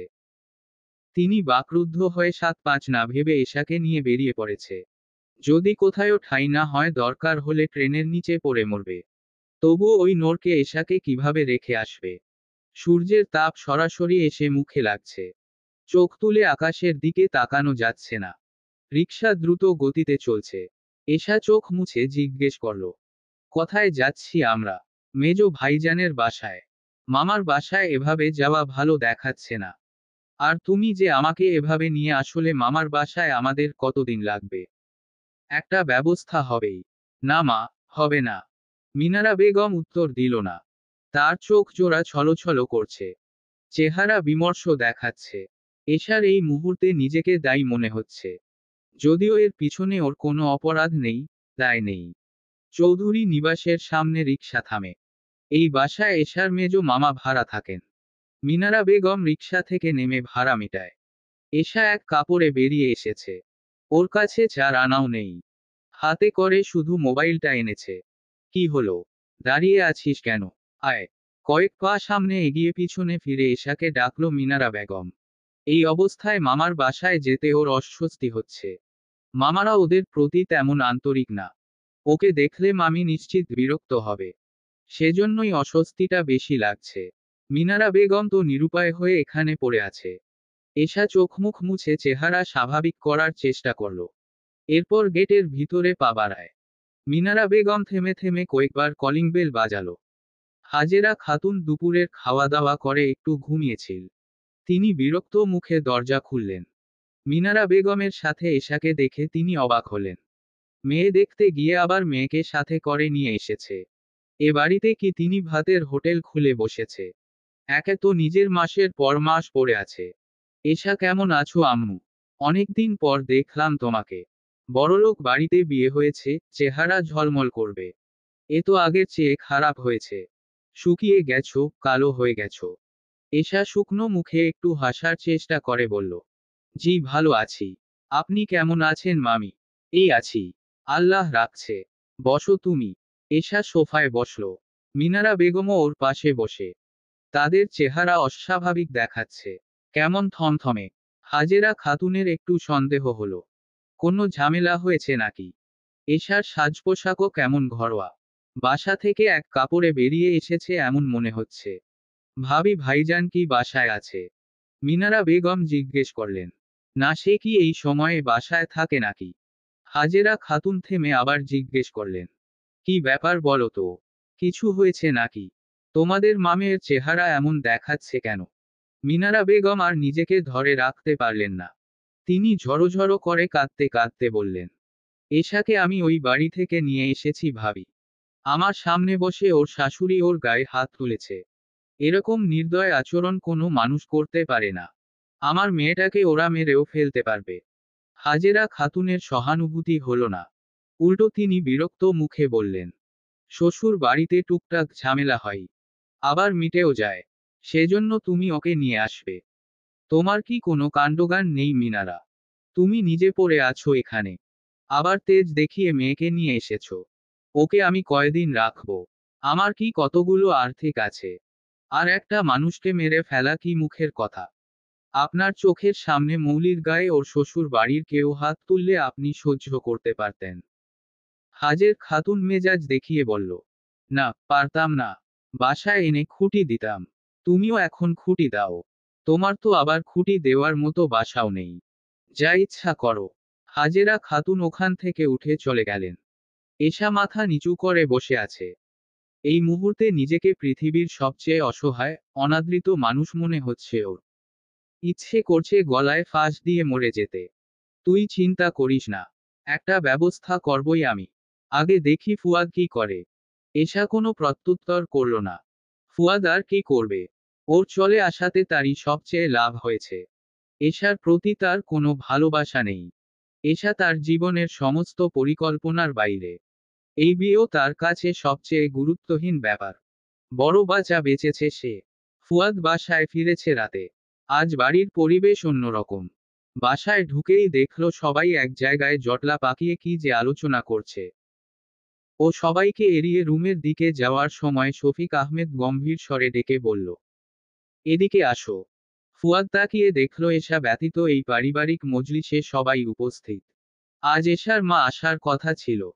তাই নিয়ে কোনো ঝামেলা হলো নাকি? ফুয়াদ এগিয়ে যেতেই ফয়সাল বসতে আদেশ করল। ও বসে প্রশ্ন করল, কি ব্যাপার? কোনো সমস্যা হয়েছে নাকি? শফিক আহমেদ বললেন, মারুফা আর শম্পাকে তুমি অনেক বছর ধরে দেখে আসছো না। তাদের কখনো তোমার মায়ের কথার অবাধ্য হতে দেখেছো? এশা যে বিয়ের পর থেকেই তোমার মায়ের কথার বাইরে চলছে, তার সাথে বেয়াদবি করছে, সেসব কি তোমার চোখে পড়েনি? এশার কথা বাদ দেই। তুমি নিজেও তো কারো কাছে কিছু জিজ্ঞেস না করে এশাকে নিয়ে হাসপাতালে চলে গেছো সামান্য জ্বরের চিকিৎসা করাতে। ফুয়াদ গা ছাড়া ভাবে বলল, আসল কথা বলো। ছেলের কথার ঢং দেখে শফিক আহমেদের রাগ বাড়ে। তিনি ফের কিছু বলার আগেই ফুয়াদ বলল, এশার ব্যাপারে আমাকে বলে কি লাভ? ওকে কি আমি পছন্দ করে বিয়ে করেছি নাকি? ওকে তোমরা পছন্দ করেছো, মা পছন্দ করেছে। দেখো, আমি যদি সুস্মিতাকে বিয়ে করতাম তাহলে ও কি করছে না করছে সেই দায়ভার নিতাম। পলি বেগম নীরবতা ভেঙে ক্ষিপ্ত ভঙ্গিতে জিজ্ঞেস করলেন, সুস্মিতাকে আমরা পছন্দ করি নাই, সেজন্য তুমি আমাদের পছন্দে বিয়ে করে তোমার বউকে আমাদের বিপক্ষে উস্কে দিচ্ছ? এই সংসারের সুখশান্তি নষ্ট করতে উঠে পড়ে লেগেছ। তোমরা অনেক বেশি ভেবে ফেলছ। আমি উঠি। এশার ব্যাপারে আমাকে কিছু বলে লাভ নেই। পলি বেগম ইস্পাতের মতো কঠিন গলায় বলল, বসো তুমি। কথা শেষ হয়নি। ফুয়াদ অনাগ্রহী ভাবে বলল, বলো। এশাকে ওর মা নিয়ে গেছে। তাতে আমরা খুব খুশি হয়েছি। ওকে আর এই বাড়িতে ফিরিয়ে আনবো না। তুমি ওকে ডিভোর্স দিবে? ফুয়াদ কোনো প্রতিক্রিয়া না করে স্বাভাবিক মুখে এক বাক্যে বলল, ঠিক আছে, দিব। এই বলে ও ওখান থেকে উঠে চলে গেল। ফুয়াদের এই অদ্ভুত আচরণ কারোই বোধগম্য হলো না। ওর মনে চলছেটা কি? পলি বেগম ভ্রু কুঁচকে তাকিয়ে থাকলেন। ফুয়াদ ভোরে ঘুম থেকে উঠে ফ্রেশ হয়ে ওর সবচেয়ে পছন্দের শার্টটি গায়ে দিল। ওর ধারণা এই শার্টটায় ওকে সবচেয়ে ভালো দেখায়। গায়ে হালকা ঘ্রাণের একটা পারফিউম মেখে নেয়। খালি পেটে করা ঘ্রাণের পারফিউমে পেট মোচড়াবে। হাতের কবজিতে ঘড়ি বাঁধতে বাঁধতে দেখল 8:30 বাজে। ফুয়াদ গাড়ি নিয়ে বেরিয়ে পড়ে। ওর গন্তব্য এশার মামার বাসা। এশার মামাতো বোন মৌলি দরজা খুলে দরজার সামনে অপরিচিত কাউকে দাঁড়িয়ে থাকতে দেখে জিজ্ঞেস করল, কে আপনি? কাকে চাই? আমি ফুয়াদ। এশা আছে? আপনি এশার হাজবেন্ড? এশার বর? বাহ, নায়কদের মতো দেখতে। ও আচ্ছা, আচ্ছা, ভিতরে আসুন। এশা কাল রাতে কেঁদে কেঁদে বলেছিল ওর প্রতি নাকি ওর বরের কোনো ভালোবাসা টান নেই। ও চলে আসাতে সে নাকি সবচেয়ে খুশি হবে। কিন্তু এ বান্দা তো দেখছি সকাল হওয়ার সাথে সাথে হাজির। মেয়েটা সারা রাত এক ফোঁটাও ঘুমায়নি। কেঁদে কেঁদে চোখমুখের অবস্থা খারাপ করেছে।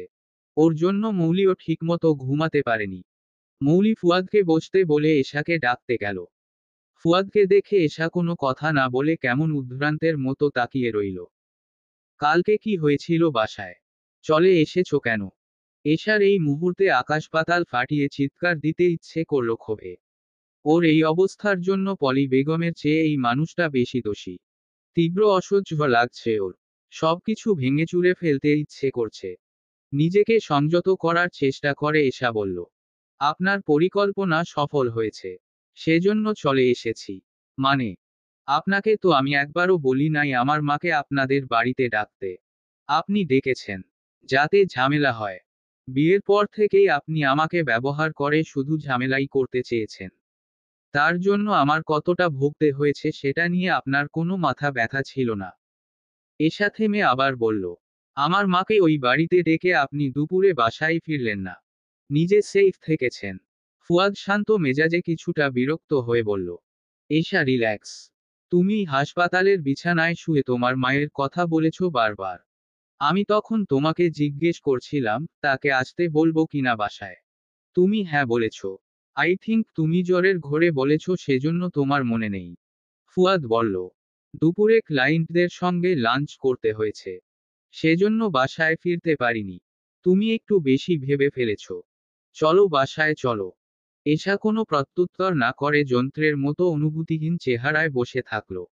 ফুয়াদ এবার এশার হাত ধরে বলল, আমি আমার সিদ্ধান্ত পরিবর্তন করেছি। দেশের বাইরে যাব না। আর তোমার পড়ালেখা শেষ হলে বাচ্চা কাচ্চা নিব। চলো আমার সঙ্গে। ফুয়াদের আসার খবর শুনে মিনারা বেগম বসার ঘরে আসলেন। তার দুর্দশার কথা চিন্তা করে ফুয়াদ একটু তোষামোদ করলেই হয়তো এশা যেতে রাজি হয়ে যাবে।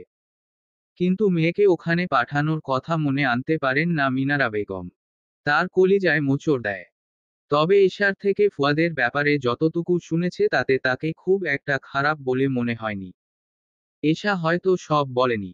এতদিন সব গোপন করলেও এখন যেহেতু মিনারা বেগম জেনে ফেলেছেন তাই কিছুটা বলেছে। সব বললে তার মনে আরো উদ্বেগ তৈরি হবে এই ভাবনা থেকে। মিনারা বেগমকে দেখে ফুয়াদ সালাম দিয়ে বসতে অনুরোধ করল। তিনি বসলেন। ফুয়াদ ভীষণ দুঃখ প্রকাশ করে বলল, আমাদের বাসায় আপনাকে অপমানিত হতে হয়েছে তার জন্য আমি ক্ষমা চাচ্ছি। ওই ঘটনার জন্য আমি ভীষণ লজ্জিত। মিনারা বেগম এমনিতে খুব নরম ধাঁচের মহিলা। কিন্তু মেয়ের এরকম পরিস্থিতিতে সে হঠাৎ কঠোর হয়ে গেল। ফুয়াকে বলল, দেখো বাবা, বিয়ের আগেই আমাদের ব্যাপারে সবকিছু জেনে শুনেই এগিয়েছো তোমরা। বিয়ের পর আমার মেয়ে আমি নায়রও করতে পারিনি। আমাদের মাথা গোজার ঠাঁই না। আমাদের জীবনটা পরগাছার মতো। মিনারা বেগম একটু থেমে বললেন, আমার মেয়ের চারকুলে কেউ নেই বলে তোমরা যা খুশি তাই করবে। ওর কেউ নেই কিন্তু আমি তো আছি। আমার বোকা মেয়ে আমার দুঃখ হবে ভেবে সব লুকিয়ে গেছে এতদিন। ফুয়াদ মাথা নিচু করে বসে আছে। মিনারা বেগমের কণ্ঠ ভীষণ তেজ। এত তেজও আশা করেনি। আর তিনি যে এশাকে নিয়ে ওভাবে বাসা থেকে চলে আসবেন সেটাও ভাবতে পারিনি। নিরুপায় মানুষকে সব মুখ বুজে সহ্য করতে হয়। ভদ্রমহিলা নিজের ব্যাপারে সব সহ্য করলেও মেয়ের ব্যাপারেও বোধ হয় পারছেন না। মিনারা বেগম গলায় চাপা ক্রোধ নিয়ে বলল, আজকাল অশিক্ষিত, গরিব, দিন আনে দিন খায় এমন পরিবারেও কোনো শাশুড়ি বোধ হয় বউয়ের গায়ে হাত তোলে না। তোমরা তো শিক্ষিত, ধনী, অভিজাত পরিবার। মিনারা বেগমের কথার মাঝে বাধা দিয়ে এশা বলল, মা, থাক। মিনারা বেগম থামলেন না। তুমি দুঃখ প্রকাশ করলে কিংবা লজ্জিত হলেই সব পরিবর্তন হয়ে যাবে না। এশার প্রতি তোমার বাড়ির মানুষের আচরণ নিশ্চয়ই পরিবর্তন হবে না। ওরকম পরিবেশে কোনো মা তার মেয়েকে দেওয়ার সাহস করবে? এমন তোপের মুখে পড়ার জন্য ফুয়াদ যেন একবারেই প্রস্তুত ছিল না। তাকে অপ্রস্তুত দেখাচ্ছে। মিনারা বেগম এবার ফুয়াদকে জিজ্ঞেস করল, তুমি কি এশাকে নিতে এসেছো? ফুয়াদ গম্ভীর মুখে বলল, হ্যাঁ। তুমি যদি এশাকে নিয়ে আলাদা থাকতে পারো তাহলে ওকে তোমার সাথে দিব। তোমরা ভেবেছো এশার যাওয়ার কথাও নেই। ওর সাথে যাই করো ওর তোমাদের বাড়িতেই থাকবে হবে। দরকার হলে আমার মেয়েকে নিয়ে আমি রাস্তায় থাকবো তবুও তোমাদের বাড়িতে দিব না। এশা ভাবল, আসলেই কি রাস্তায় থাকতে পারবে ওরা? মেয়ের গায়ে হাত তুলতে দেখে মিনারা বেগম মেজাজ হারিয়ে যা পারবেন না তাও বলছেন শক্ত মুখে। ফুয়াদ কিছুক্ষণ পর এক বাক্যে মিনারা বেগমের কথার প্রত্যুত্তর করল। আলাদা বাসা নেওয়া এই মুহূর্তে সম্ভব না। এরপর সে এশার দিকে তাকিয়ে জানতে চাইল, তুমি কি যাবে এখন আমার সঙ্গে? এশা এই প্রশ্নের উত্তর না দিয়ে চুপ করে থাকল। হঠাৎ করে সত্যিই কি ফুয়াদের মন এতটা পরিবর্তন হয়েছে যে সে বিদেশ যাওয়ার সিদ্ধান্ত বদলে ফেলছে, বাচ্চা নেওয়ার ব্যাপারেও মতো পরিবর্তন করেছেন? রাতারাতি এত পরিবর্তনের কোনো কারণ এশা দেখছে না। ওকে এক রাত না দেখে সে কি উতলা হয়ে এমন সিদ্ধান্ত নিয়েছে? অযৌক্তিক ব্যাপার। এশার প্রতি তার অমন কোনো ব্যাকুলতা নেই, একবারেই নেই। তাহলে এশাকে বাড়ি ফিরিয়ে নেওয়ার জন্যই হয়তো মিথ্যা বলছে। সে হয়তো বাড়িতে আরো ঝামেলা চায়, অশান্তি চায়। তার জন্য এশাকে প্রয়োজন। যেতে চাচ্ছ না তুমি? ফুয়াদ আবার জিজ্ঞেস করল। এশা ফ্যাকাশে মুখে বলল, মায়ের সাথে কথা বলে তারপর জানাবো আপনাকে। এই মুহূর্তে অপমানিত বোধ করছে ফুয়াদ। বিদেশ যাবে না বলেছে, বাচ্চা নেওয়ার ব্যাপারেও হ্যাঁ বলেছে, এমনকি ক্ষমাও চেয়েছে। তাও ওর সঙ্গে যেতে মায়ের সাথে কথা বলতে হবে। আর কোনো কথা না বলে ফুয়াদ উঠে চলে গেল। তার চোখে মুখে কিছুটা রাগ ফুটে উঠেছে। হাজেরা খাতুন নাস্তা খেতে ডাকছে। এশার খেতে ইচ্ছে করল না। ও চিন্তিত মুখে বসে আছে। মৌলি ওকে জোর করে খেতে বসালো। খাবার টেবিলে বসে হঠাৎ হাজেরা খাতুন মিনারা বেগমকে বললেন, তোমার স্বামীর বাড়িতে কি তোমার কোনো অধিকার নেই? তুমি বোকার মতো ওখানে থেকে চলে আসলে কেন? মেয়েকে নিয়ে গিয়ে আবার ওখানে উঠে যাও। নিজের অধিকার নিজে বুঝে নাও। খাওয়া থামিয়ে মিনারা বেগম বললেন, ওখানে আমার অধিকার আছে। এশার তো নেই। আর শুধু থাকার জায়গা হলে কি হবে ভাবি? ওরা তো আমাকে খাওয়াতে চায় না। নাদিমের বউ খাবার দাবার সব আটকে রাখে। আপনার চেয়েও দুর্ব্যবহার করে। তাহলে ও বাড়িতে তুমি যেটুকু পাবে বিক্রি করে দাও। মিনারা বেগম কিছু বলল না। এশার বর ওকে নিতে আসলো, যেতে দিলে না কেন? এত তেজ কই থেকে যে আসে তোমার বুঝি না। কি করতে চাও তুমি বলো তো? একটা কথা বলি, কষ্ট পেও না। আমাদের পক্ষে তো এভাবে সম্ভব না। আমাদের অত আয় রোজগার নেই। এসব বাদ দিয়ে জামাইকে ফোন দিয়ে আসতে বলো। এশাকে দিয়ে দাও। এশা মাথা নিচু করে খাবার প্লেটের দিকে তাকিয়ে আছে। ওর গলা দিয়ে খাবার নামছে না। এখানে এসেছে 2 দিনও তো হয়নি। মামির আচরণে মনে হয় মাস দুয়েক হয়ে গেছে। নাস্তা কোনো রকম শেষ করে মিনারা বেগম এশাকে বলল, আমি একটু বের হচ্ছি। তুই থাক। তোর সাথে এসে কথা বলবো। এশা ব্যস্ত হয়ে জিজ্ঞেস করল, কোথায় যাচ্ছ বলে যাও? মিনারা বেগম বললেন না। সে হন্তদন্ত হয়ে বেরিয়ে পড়লেন। এশা সেদিকে তাকিয়ে থাকলো। এশা এদিকে আসো। রুম থেকে মৌলি ডাকলো। সে এশার 3 ক্লাস বড়। মাস্টার্স শেষের দিকে। এশা সেদিকে গেল। মৌলি বলল, বসো। ফুফু কোথায় বের হলো? এশা বসে বলল, জানি না। জিজ্ঞেস করলাম। বলেনি। মৌলি খাটের পাশে চেয়ার টেনে বসলো। এরপর এশাকে জিজ্ঞেস করলো, কি করতে চাচ্ছ তুমি? ও বিষণ্ণ মুখে বলল, মাকে নিয়ে খেয়ে পড়ে একটু ভালো থাকার মতো একটা চাকরি পেতাম যদি। বাস্তবতা বোঝার চেষ্টা করো এশা। ইন্টার পাশে এই বাজারে তুমি এমন কোনো চাকরি পাবে না যেটা দিয়ে দুইজন মানুষের ভালোভাবে চলবে। তোমার যদি অনার্সটা শেষ হতো তাও ভালো চাকরির জন্য চেষ্টা করতে পারতে। যদিও তাতেও যাদের মামার জোর আছে তারা এগিয়ে। অনার্স পাশের পর টুকটাক চাকরির খোঁজ করে ভয়াবহ বাস্তবতা দেখেছি। তুমি এখন বড়জোর সেলসগার্লের চাকরি পেতে পারো। কিন্তু তাতে বেতন তেমন না। এশা ভেজা চোখে বলল, মাকে নিয়ে একটু ভালোভাবে বাঁচতে পারলেই হতো মৌলিয়াপা। জীবনে এর চেয়ে বেশি কিছু চাই না। এভাবে আর কতকাল পরগাছার মতো বাঁচব? তোমার বরকে তো ভালোই মনে হলো। বেশি সমস্যা নাকি তোমার শাশুড়িকে নিয়ে? ফুয়াদের ব্যাপারে কোনো দুর্নাম না করে এশা মাথা নাড়িয়ে বলল, ফু, তোমার গায়ে হাত তোলার ব্যাপারটায় ফুফু আঘাত পেয়েছে। মায়ের মন তো। তাই সে কোনো কিছু চিন্তা না করে তোমাকে নিয়ে এসেছে। কিন্তু দেখো তোমাদের থাকা খাওয়ারও জায়গা নেই। ফু। ফুফু কষ্টে, দুঃখে বাস্তবতাকে অবজ্ঞা করছে। কিন্তু তুমি তো বুঝতে পারছো। বাস্তবতা ভীষণ কঠিন ব্যাপার। ফুপু কিংবা তুমি এমন কোনো ব্যবস্থা করতে পারবে না যাতে দুইজন মিলে ভালো থাকতে পারবে। তুমি ফুয়াদের সাথে ফিরে যাওনি কেন? এশার চোখ টলমল করছে। একটু পরেই জল গড়িয়ে পড়বে যেন। ও বাড়িতে যেতে আমার খুব ভয় করছে। তুমি এই ভয় কাটিয়ে মাথা উঁচু করে বাঁচো এশা। বাঁচলে বাঁচার মতো বাঁচো। একবার সাহসী হয়ে দেখো। ওই বাড়িতে যেতে তুমি ভয় কেন পাবে? এশা কিছু বলল না। মৌলি বলল, তোমার বর নাকি বলেছে তোমাকে লেখাপড়া শেষ করাবে।